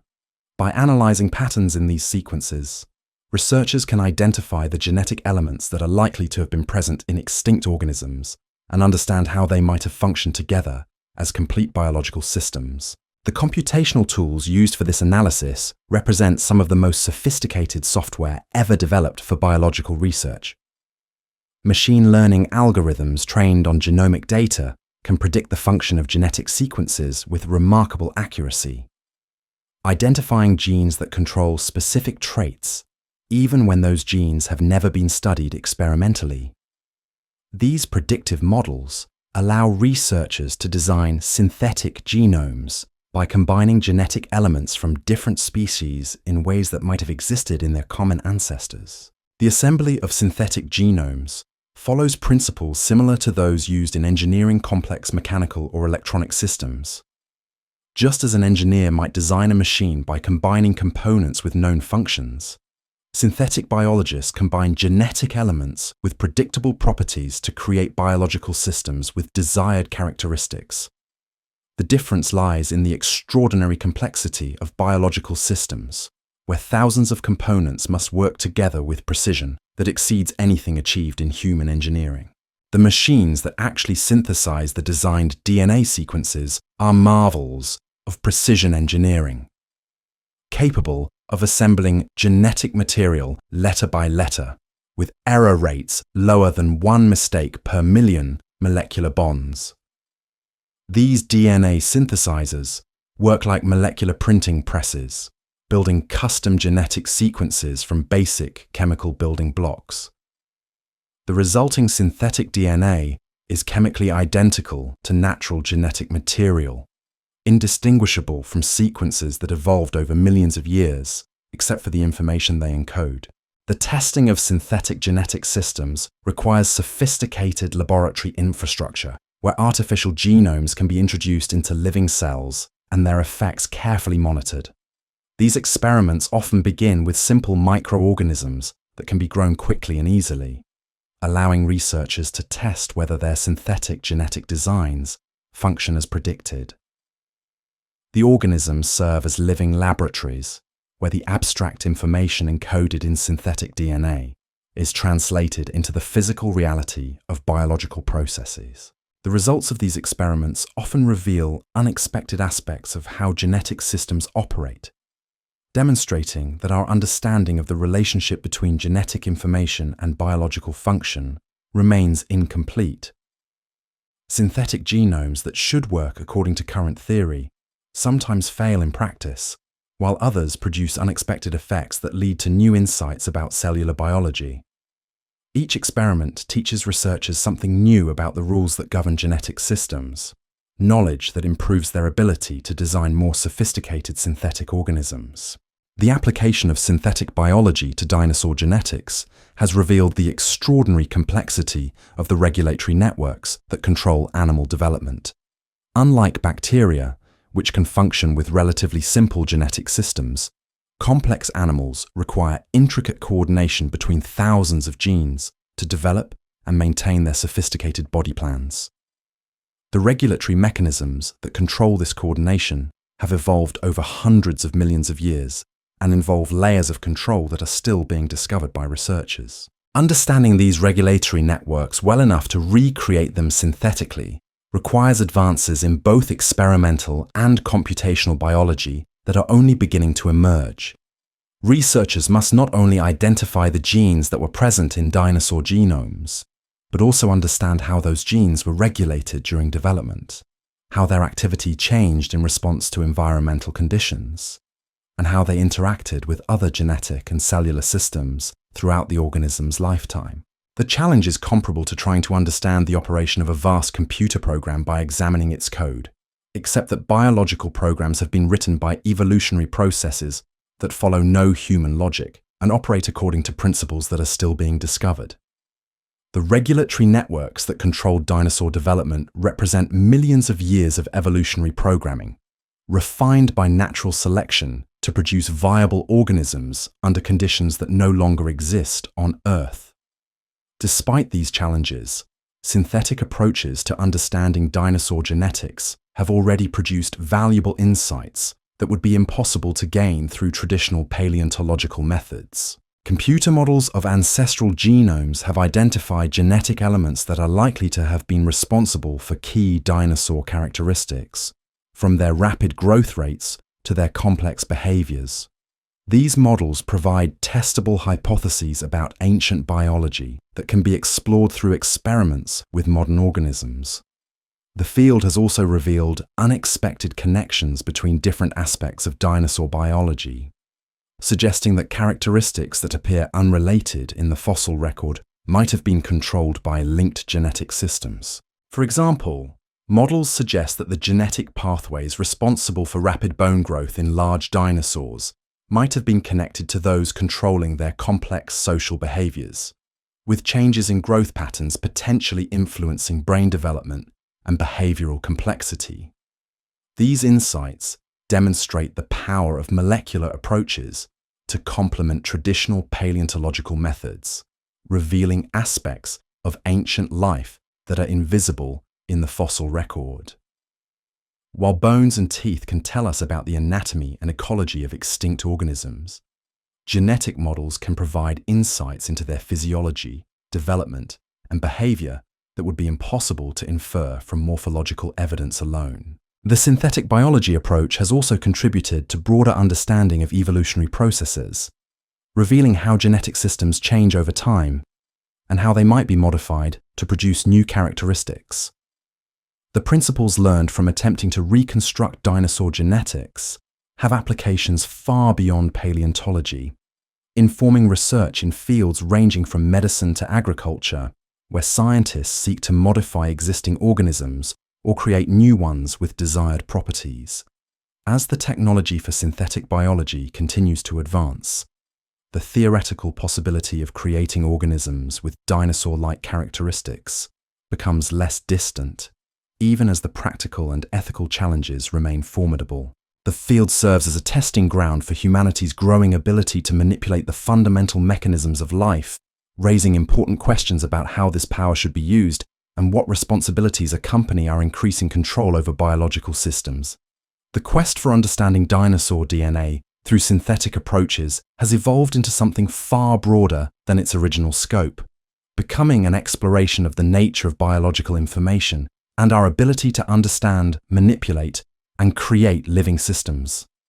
The work continues to push the boundaries of what is possible in biology, while also revealing new limitations and responsibilities that come with our growing power to reshape life itself. The convergence of paleontology, genetics, and synthetic biology has created new possibilities for understanding the deep past, while also opening windows into potential futures where the boundary between natural and artificial life becomes increasingly blurred. Whether dinosaurs will ever walk the earth again remains uncertain, but the pursuit of that possibility continues to drive innovations that expand our understanding of life and our place in its long evolutionary story. The dream of resurrection through synthetic biology has opened doors to questions that stretch far beyond the laboratory bench. In quiet research facilities around the world, scientists work not just with the tools of genetic engineering, but with the fundamental building blocks of imagination itself. They are attempting to bridge a gap that spans not merely millions of years, but the very boundary between what was and what might be. The synthetic approach to dinosaur genetics has become something more profound than simple reconstruction. It has become an exploration of creativity itself, written in the language of DNA. The computers that model these synthetic genomes operate in a realm where biology meets mathematics, where the poetry of genetic sequences is translated into the prose of computational analysis. Each algorithm that predicts how ancient genes might have functioned is essentially writing a story, filling in narrative gaps with educated speculation based on the patterns life has followed throughout its long history. The machines work through countless possibilities, testing virtual organisms that exist only as strings of code until the most promising designs are selected for physical creation. This digital evolution happens at speeds that dwarf natural selection, with computer programs exploring millions of genetic combinations in the time it would take a single organism to reproduce once in nature. The virtual laboratories where these experiments unfold contain no test tubes or petri dishes, only endless streams of data representing the potential for life forms that have never existed. Yet from this abstract realm emerge insights that could reshape our understanding of how biology operates at its most fundamental level. The transition from digital design to living organism requires a kind of molecular alchemy, where information becomes flesh through processes that still seem miraculous despite decades of scientific study. DNA synthesizers work with the precision of master craftsmen, assembling genetic sequences one molecular letter at a time. Yet the final test of their work comes only when these artificial instructions are introduced into living cells and asked to perform the ancient dance of life. The cells that receive these synthetic genomes become unwitting participants in experiments that span geological timescales. They must interpret genetic instructions that were designed by human intelligence to mimic the products of millions of years of evolution, translating artificial DNA into the proteins and cellular structures that sustain life. Sometimes these experiments succeed in ways that surprise even their creators, producing organisms with characteristics that blur the line between the natural and the designed. The ethical landscape of synthetic paleogenetics grows more complex with each advance in the field. The ability to create living organisms with genomes designed to resemble those of extinct species raises questions that have no precedent in human experience. If scientists can synthesize DNA that might have existed in dinosaurs, and if they can introduce that DNA into living cells that express ancient characteristics, at what point does synthetic biology become genuine resurrection? The question haunts laboratories where researchers work at the edges of what science fiction once imagined possible. The regulatory frameworks that govern genetic engineering were designed for a world where scientists worked with existing organisms, modifying them in limited ways for specific purposes. The prospect of creating entirely synthetic organisms with characteristics inspired by extinct species challenges these frameworks in fundamental ways. How should society regulate the creation of life forms that have never existed, but might have existed under different evolutionary circumstances?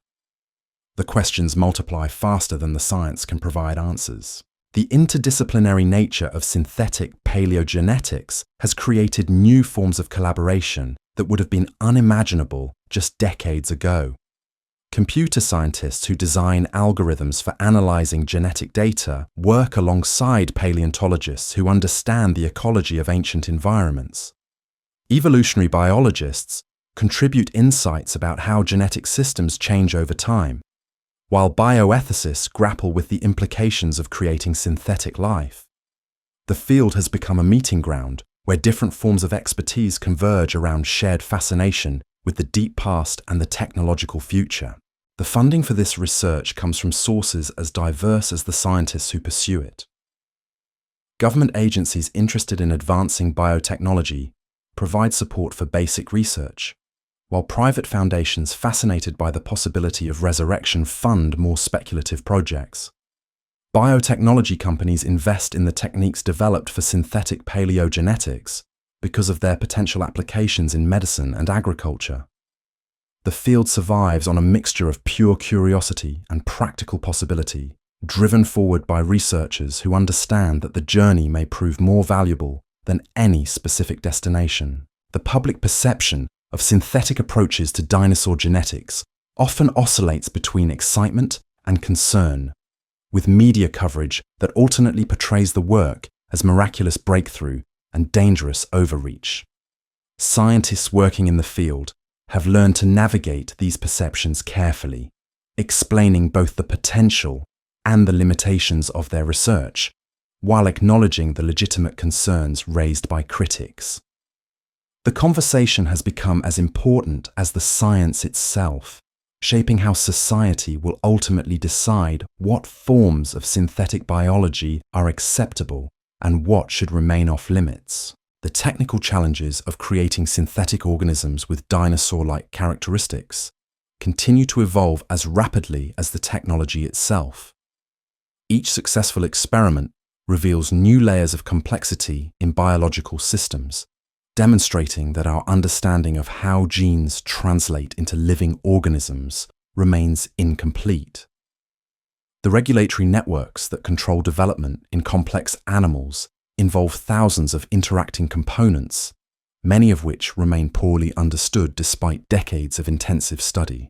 The temporal dimension of these regulatory systems adds another layer of complexity to synthetic approaches. The genes active during early development are different from those that control growth in juveniles or maintenance in adults. Creating synthetic organisms that could survive and thrive would require understanding not just how dinosaur genes functioned, but how they changed their activity throughout the organism's entire lifetime. This developmental programming represents millions of years of evolutionary fine-tuning that cannot be easily replicated through artificial design. The metabolic requirements of large dinosaurs present additional challenges for synthetic biology approaches. The biochemical pathways that sustained the rapid growth and enormous size of sauropods, or the high-energy lifestyle of theropods, were likely tuned by evolution to work with specific dietary inputs and environmental conditions that no longer exist. Creating synthetic organisms with these characteristics might require not only recreating their genetic systems, but also providing environmental conditions that match those of the Mesozoic era. The social and behavioral aspects of dinosaur biology add yet another dimension of complexity to synthetic reconstruction. Many dinosaurs lived in complex social groups with sophisticated communication systems and behavioral patterns that were likely controlled by intricate combinations of genetic and environmental factors. Understanding these behaviors well enough to recreate them artificially would require insights into neurobiology, animal behavior, and social organization that extend far beyond simple genetic engineering. Despite these challenges, the field continues to advance through incremental discoveries that build toward more comprehensive understanding. Each successful modification of modern animal genomes provides new insights into how developmental systems can be altered to produce ancestral characteristics. Computer models grow more sophisticated as researchers gain better understanding of how genetic networks function and evolve over time. The tools for DNA synthesis become more powerful and precise, making it possible to create increasingly complex artificial genetic systems. The philosophical implications of synthetic paleogenetics reach beyond questions of technical feasibility into fundamental issues about the nature of life and our relationship to it.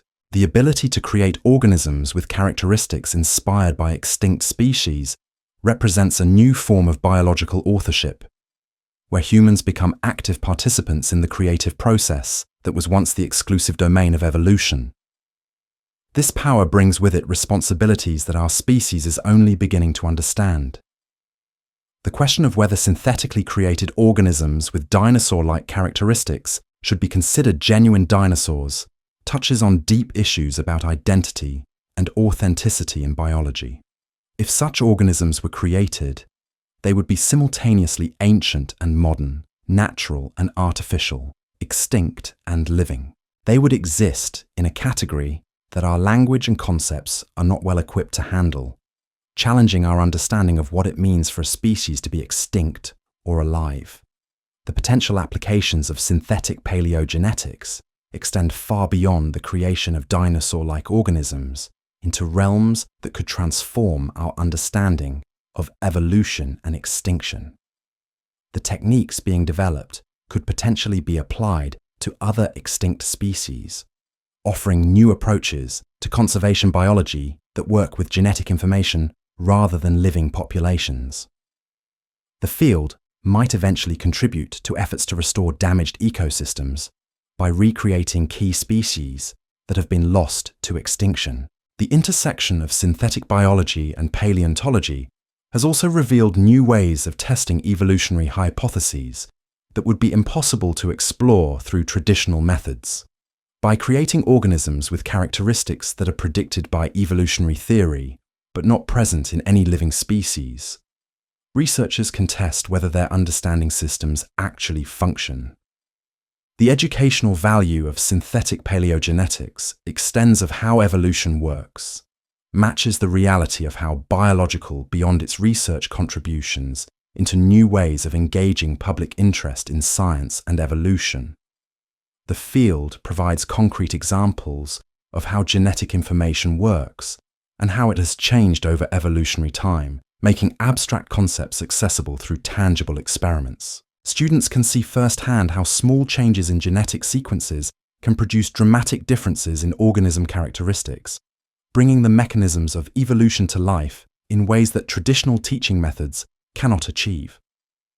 The international dimension of synthetic paleogenetics research has created new forms of scientific collaboration that span continents and cultures.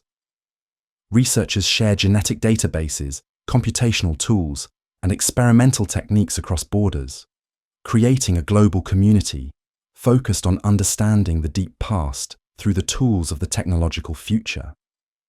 This collaboration has accelerated progress in the field, while also raising questions about how the benefits and risks of synthetic biology should be shared among nations. The timeline for achieving more sophisticated forms of synthetic paleogenetics remains uncertain, dependent on advances in multiple fields that are difficult to predict.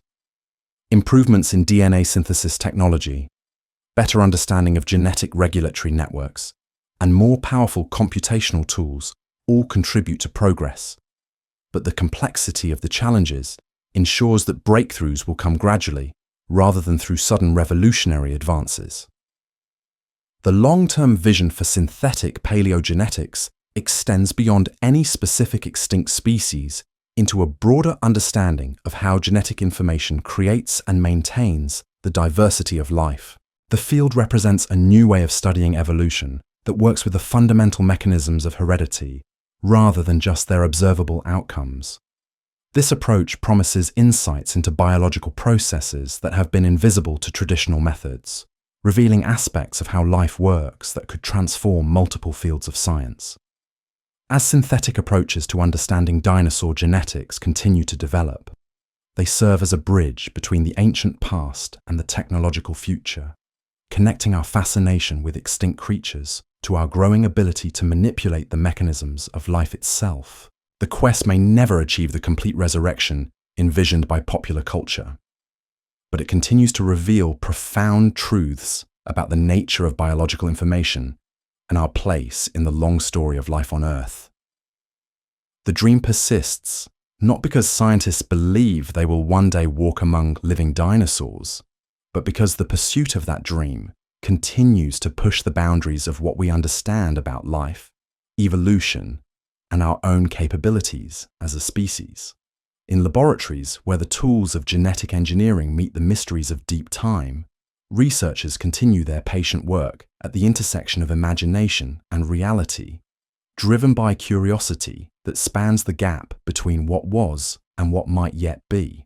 The convergence of imagination and genetic reality has led researchers into territories that blur the boundaries between science and speculation, between the possible and the purely theoretical.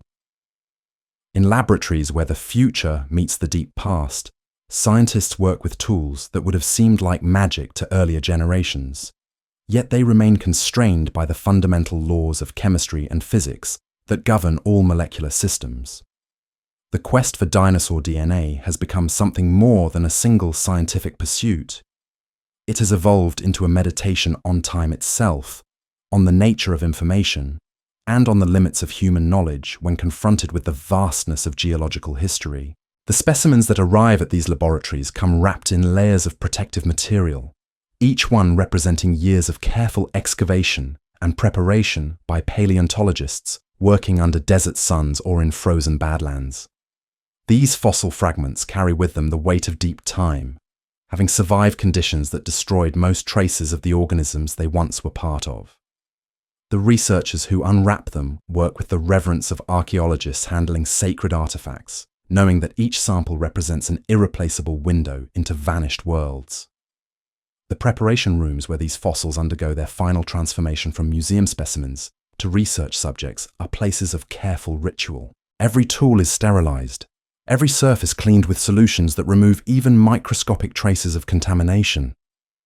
The scientists who work here dress in protective suits that make them look like visitors from another planet, their faces hidden behind masks that filter the very air they breathe.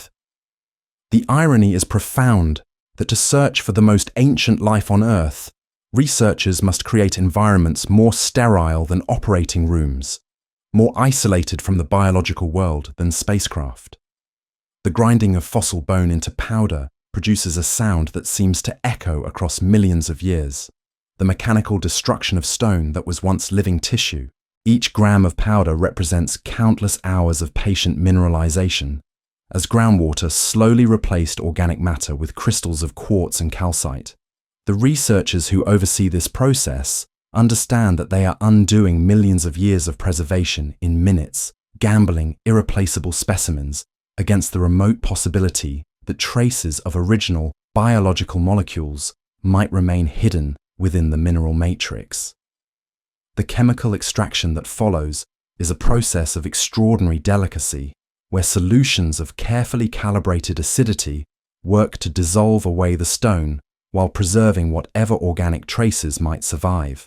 The containers that hold these solutions are made of materials so pure they contain fewer impurities than the finest laboratory glassware, designed to eliminate any possibility that contaminating molecules might interfere with the analysis. The work proceeds in stages, measured in days rather than hours, as each step must be monitored and adjusted based on the response of the sample to chemical treatment.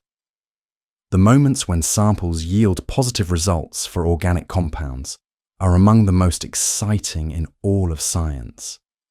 Brief flashes of possibility in a field defined by patient disappointment.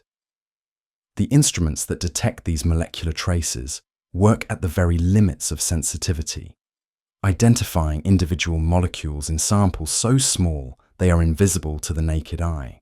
Yet even these triumphs carry within them the seeds of frustration, as further analysis almost invariably reveals that the organic compounds are too degraded to provide meaningful information about their original biological context. The computers that process data from these molecular archaeology expeditions work through problems of staggering complexity, comparing fragmentary signals against databases containing information from every organism ever studied.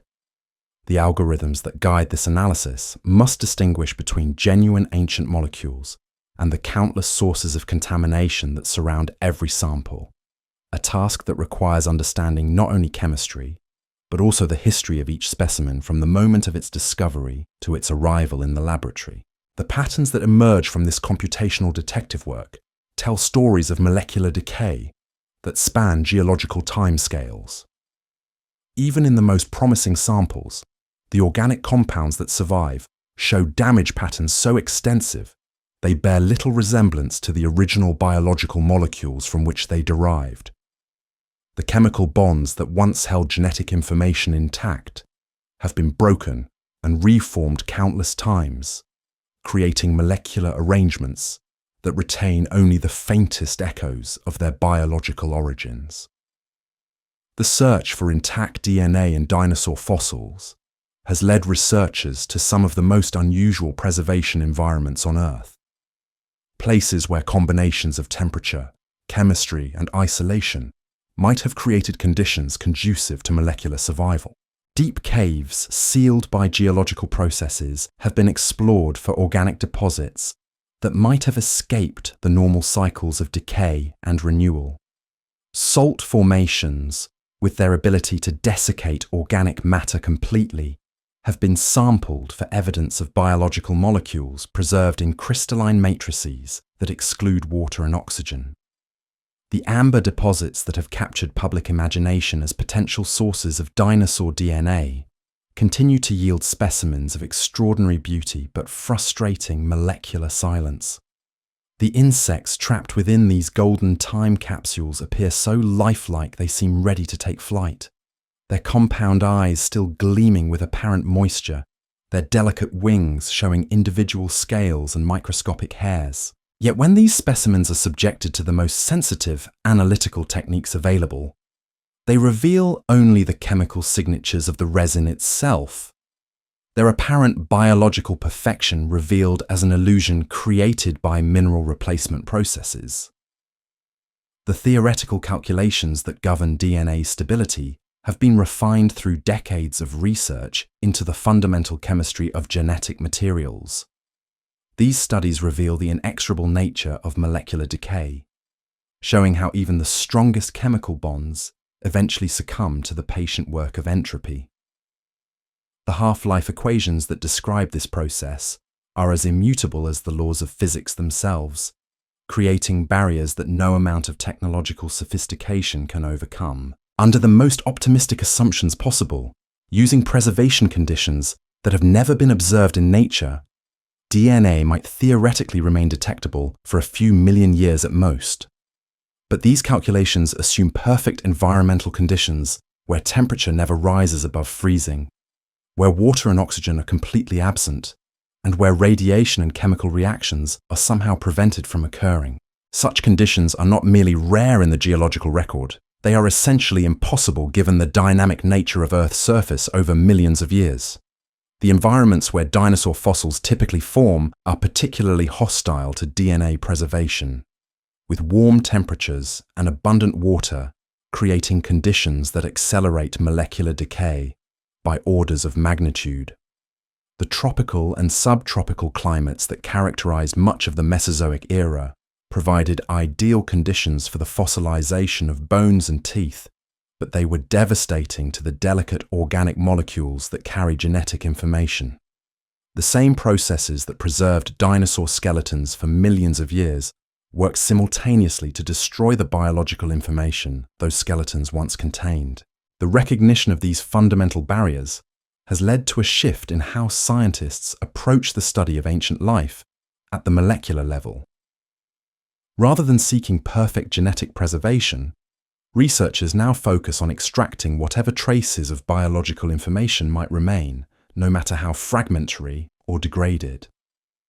This approach has revealed that while DNA may not survive over geological timescales, other types of biological molecules can persist much longer under certain conditions. Ancient proteins, particularly structural proteins like collagen that form the framework of bones and connective tissues, have been detected in fossils millions of years old.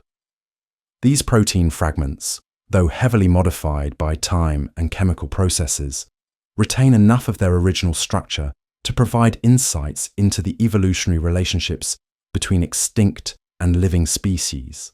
The amino acid sequences that make up these ancient proteins can be compared to those in modern organisms, revealing connections that complement and sometimes challenge conclusions drawn from anatomical studies of fossil remains. The mass spectrometry techniques used to analyze these protein fossils represent some of the most sophisticated analytical chemistry ever developed. The instruments can identify individual amino acids in samples so degraded they appear to contain no organic material at all, teasing apart molecular signatures that have been scrambled by millions of years of chemical modification. The data these machines produce requires equally sophisticated computational analysis as researchers work to distinguish genuine ancient proteins from the background noise of mineral contamination and bacterial activity. The discovery of ancient proteins in dinosaur fossils has provided some of the strongest molecular evidence for evolutionary relationships that were previously based entirely on anatomical comparisons. Collagen sequences extracted from Tyrannosaurus rex bones show clear similarities to the corresponding proteins in modern birds, supporting the conclusion that birds are indeed dinosaurs in a technical sense. These molecular fossils cannot tell us how to recreate dinosaur genetics, but they confirm that the evolutionary connections revealed by skeletal anatomy extend to the molecular level. The study of these protein fossils has also revealed unexpected aspects of dinosaur biology that are invisible in traditional paleontological approaches. Isotopic analysis of ancient amino acids can provide information about diet, metabolism, and even body temperature, offering insights into how these extinct creatures lived that cannot be gained from bones alone. The molecular information complements the anatomical evidence in ways that create more complete pictures of ancient life than either approach could achieve independently. The preservation of organic molecules in fossils appears to depend on a complex interplay of factors that are still being understood by researchers. The type of sediment in which an organism is buried, the chemistry of groundwater that percolates through the fossil site, and even the original biochemistry of the organism itself all influence what traces of biological information might survive the fossilization process. Some fossils that appear perfectly preserved show no traces of original organic material, while others that seem heavily damaged yield surprising amounts of molecular information. The mineralization processes that create fossils work by replacing organic tissues with inorganic materials, typically silica, calcite, or pyrite, depending on the chemical environment. This replacement can occur at different scales, sometimes preserving cellular structures so fine they reveal individual organelles within ancient cells, while simultaneously destroying all traces of the original biological molecules. The relationship between morphological preservation and molecular preservation appears to be complex and often inverse, with the best anatomical fossils frequently yielding the least molecular information. The search for molecular fossils has expanded beyond dinosaurs to encompass the entire history of life on Earth, revealing that different types of biological information survive for different lengths of time under various conditions. Lipids from cell membranes can persist longer than proteins in some environments, while DNA degrades most rapidly of all biological molecules. This differential preservation creates a molecular fossil record that is fragmentary and biased towards certain types of information, but still provides insights into ancient life that are impossible to obtain through traditional paleontological methods. The techniques developed for studying molecular fossils have found applications far beyond paleontology, contributing to fields as diverse as archaeology, astrobiology, and environmental science. Methods for detecting trace amounts of organic compounds in ancient samples could potentially identify signs of life in Martian rocks, while approaches for analyzing degraded biological molecules have proven valuable for studying historical specimens in museum collections and forensic samples from crime scenes. The field has also contributed to our understanding of how biological information degrades over time, providing insights that are relevant to conservation biology, food science, and medical research. The patterns of molecular decay observed in fossil samples help researchers understand how genetic material is preserved in modern biological systems, and how it might be protected from degradation in various applications. As the search for dinosaur DNA continues, driven more by the insights it provides than by hopes of ultimate success, scientists have learned to find wonder in the very limitations that constrain their work. Each failed attempt to extract ancient genetic material teaches something new about the fundamental processes that govern biological systems, while each trace of molecular information recovered from ancient samples adds to our understanding of life's long history on Earth. The quest has become its own form of exploration, revealing territories of knowledge that could not have been discovered through any other approach. The techniques developed for analyzing molecular fossils have opened new windows into the deep past, while the theoretical frameworks needed to understand molecular preservation have contributed to multiple fields of science. The search may never achieve its ultimate goal of recovering intact dinosaur DNA, but it continues to yield discoveries that transform our understanding of life itself. The laboratories where this work continues represent a unique intersection of past and future, places where cutting-edge technology serves humanity's ancient desire to understand our origins and our place in the vast sweep of evolutionary time. The researchers who dedicate their careers to these pursuits understand that they are unlikely to achieve the dramatic breakthroughs portrayed in popular fiction. Yet they persist because the journey itself has proven endlessly revealing. The story of the quest for dinosaur DNA is ultimately a story about the nature of information and its persistence across time. It reminds us that knowledge itself is subject to decay, that the past becomes increasingly inaccessible as time erases the evidence of what once was. Yet it also reveals the remarkable ingenuity of life in preserving traces of itself across vast spans of time, and the equal ingenuity of science in learning to read those traces. In accepting the limitations imposed by time and chemistry, scientists have found new ways to approach the mysteries of ancient life. The dream of perfect genetic resurrection may remain beyond reach, but the pursuit of that dream continues to reveal profound truths about evolution, extinction, and the deep connections that link all living things across the vast expanse of geological time. The molecular archaeology of the deep past continues in laboratories around the world, driven by curiosity that spans the gap between what was and what might yet be discovered. Each sample analyzed, each technique refined, each theory tested, adds another piece to our understanding of how life works and how it has changed over the billions of years since it first appeared on Earth. The quest for dinosaur DNA has become something larger than its original scope, evolving into a broader investigation of life itself and our growing to understand its deepest secrets. The convergence of all these approaches, from molecular archaeology to synthetic biology to developmental genetics, has created a new understanding of what it means to search for dinosaur DNA. The quest is no longer simply about finding intact genetic sequences from creatures that lived millions of years ago.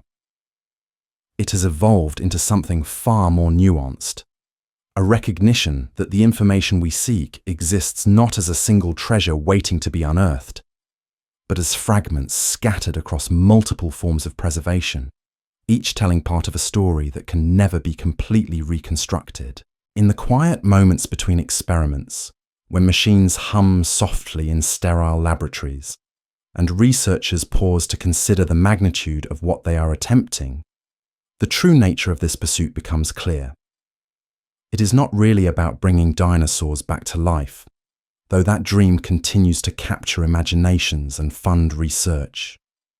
It is about understanding the fundamental nature of biological information and how it persists, changes, and ultimately vanishes across the vast expanses of time that separate us from the creatures we study.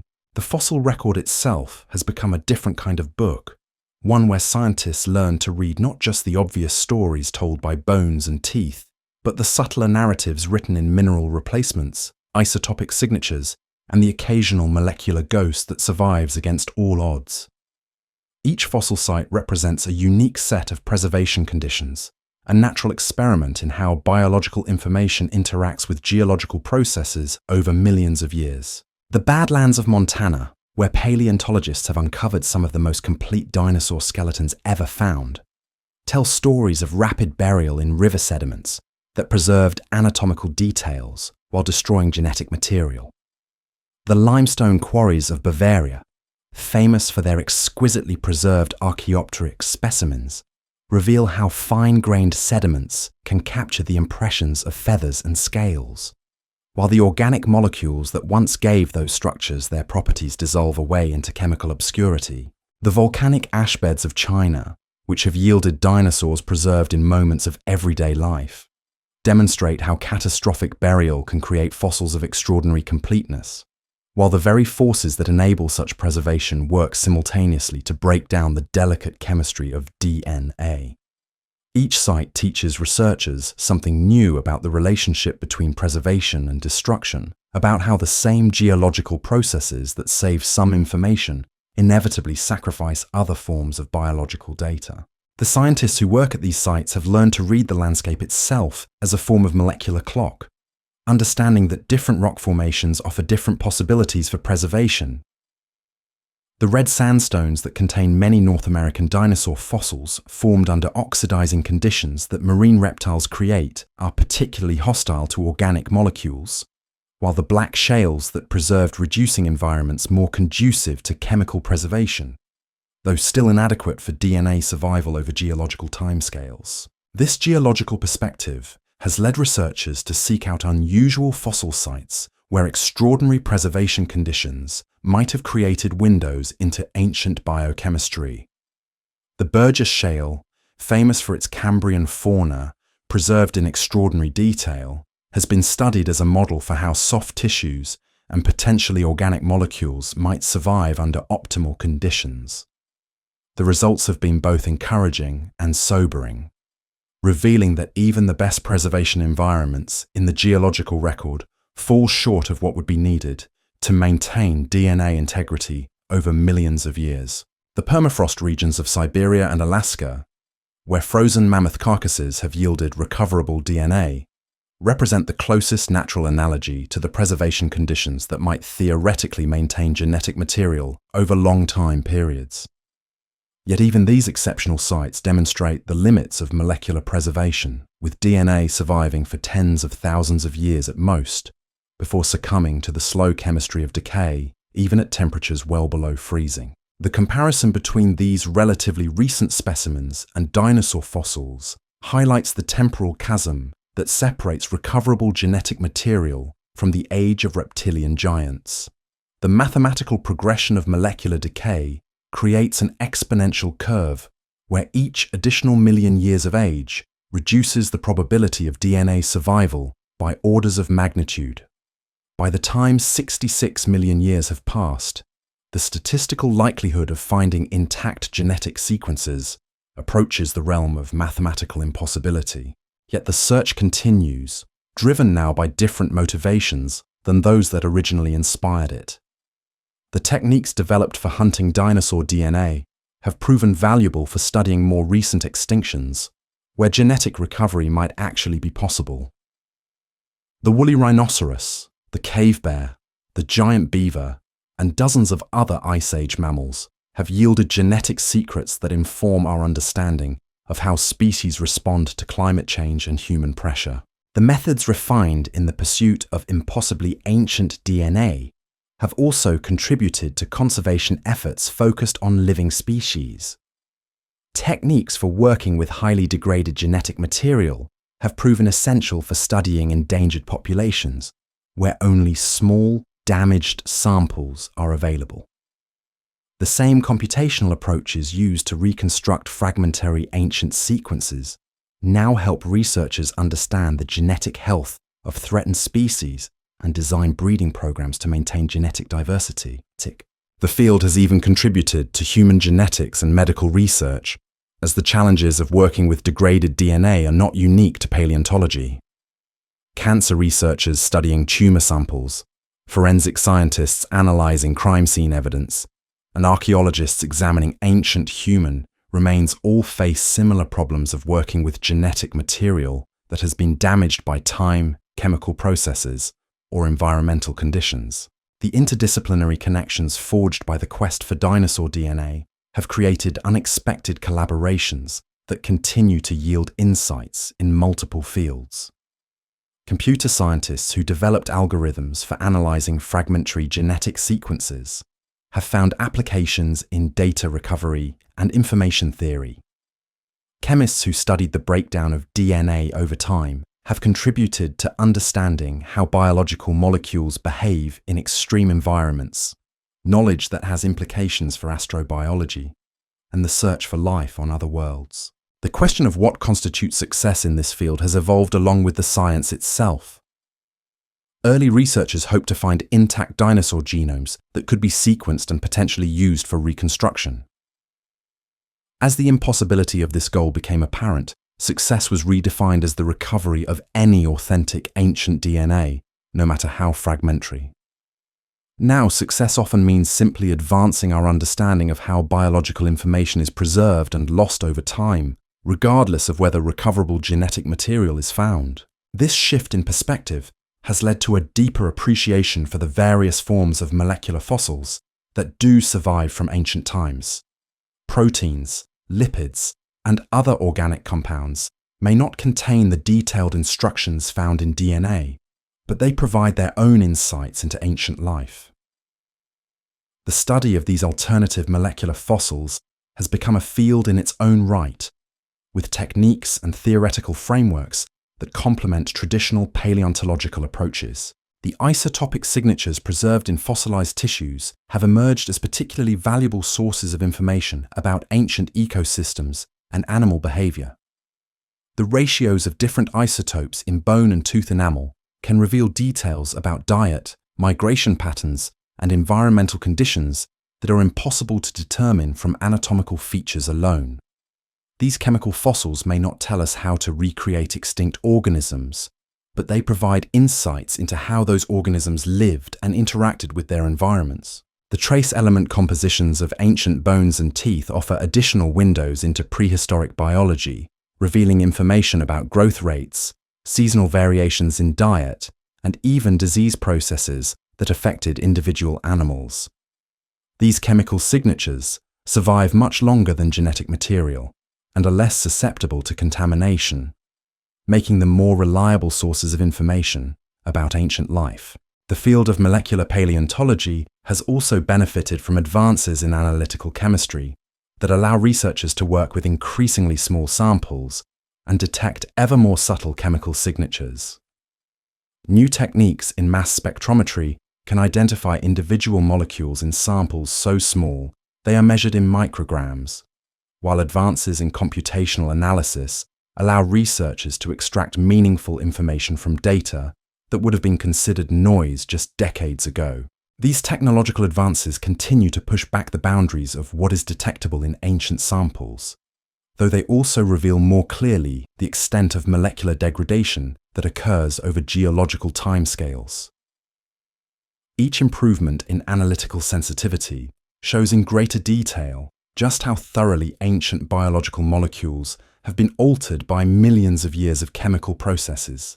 The theoretical frameworks developed to understand molecular preservation have also evolved to encompass the complex interactions between biological, chemical, and geological processes that determine what information survives from ancient organisms. These models help researchers predict which types of samples are most likely to yield molecular fossils, and what kinds of information might be recoverable under different preservation conditions. The mathematical models that describe DNA decay have been refined through decades of experimental work with both ancient and artificially aged samples. These studies have revealed the specific chemical reactions that break down genetic material and identified the environmental factors that accelerate or slow these processes. The resulting equations provide precise predictions about molecular survival times under various conditions, confirming that DNA cannot remain intact for the millions of years that separate us from non-avian dinosaurs. The acceptance of these limitations has led to a more mature understanding of what molecular paleontology can and cannot achieve. The field has found its place as a complement to traditional paleontological methods rather than a replacement for them, providing additional types of information that enhance our understanding of ancient life without requiring the impossible recovery of complete genetic sequences. The educational value of this research extends far beyond its immediate scientific contributions, providing concrete examples of how scientific understanding evolves in response to new evidence and technological capabilities. The story of the quest for dinosaur DNA illustrates how research goals can shift and adapt while still maintaining scientific rigor and contributing to human knowledge. The field has also served as a testing ground for new ideas about the nature of biological information and its relationship to the physical processes that preserve and destroy molecular structures.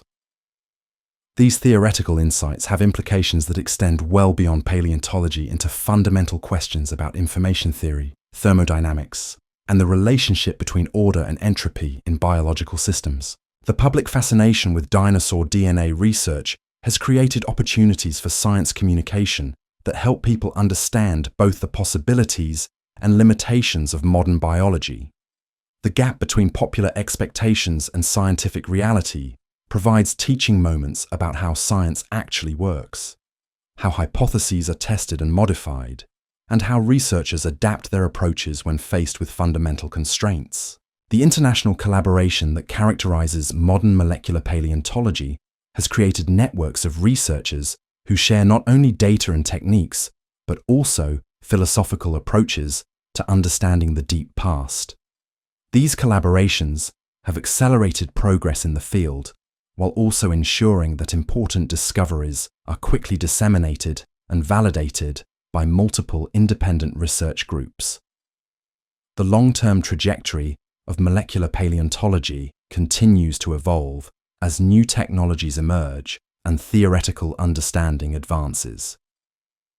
While the specific goal of recovering dinosaur DNA may remain beyond reach, the broader project of understanding how biological information persists across time continues to yield insights that inform multiple fields of science. The quest has also inspired new approaches to studying evolution and extinction that work with the tools available rather than lamenting those that are not.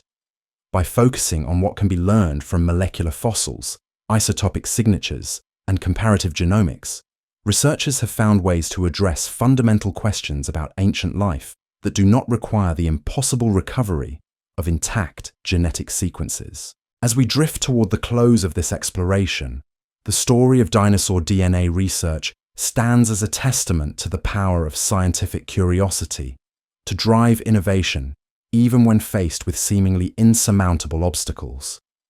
The techniques developed, the theoretical insights gained, and the collaborative networks established in pursuit of this elusive goal have enriched our understanding of life in ways that extend far beyond the original question of whether genetic material can survive for millions of years. The laboratories where this work continues represent more than just scientific facilities. They are places where human imagination meets the constraints of physical reality, where researchers learn to find wonder in limitations as much as in possibilities. The scientists who dedicate their careers to these pursuits understand that they are part of a larger human project of understanding our place in the vast sweep of evolutionary time. The dream of walking among resurrected dinosaurs may never be realized, but the pursuit of that dream has revealed profound truths about the nature of life, the passage of time, and the remarkable ingenuity of science in finding ways to study phenomena that seem beyond the reach of human investigation. The quest continues, not because researchers expect to achieve the impossible, but because the attempt itself continues to yield discoveries that transform our understanding of the living world and our relationship to the deep past that shaped it. The search for dinosaur DNA has taught us something profound about the nature of discovery itself. In laboratories where silence is broken only by the gentle hum of machines and the soft clicking of keyboards, researchers have learned that some questions change us more in the asking than in the answering. The tools they have developed, the theories they have refined, and the collaborative networks they have built represent achievements that transcend the original goal of genetic resurrection. The young scientists who enter this field today do so with different expectations than those who came before them.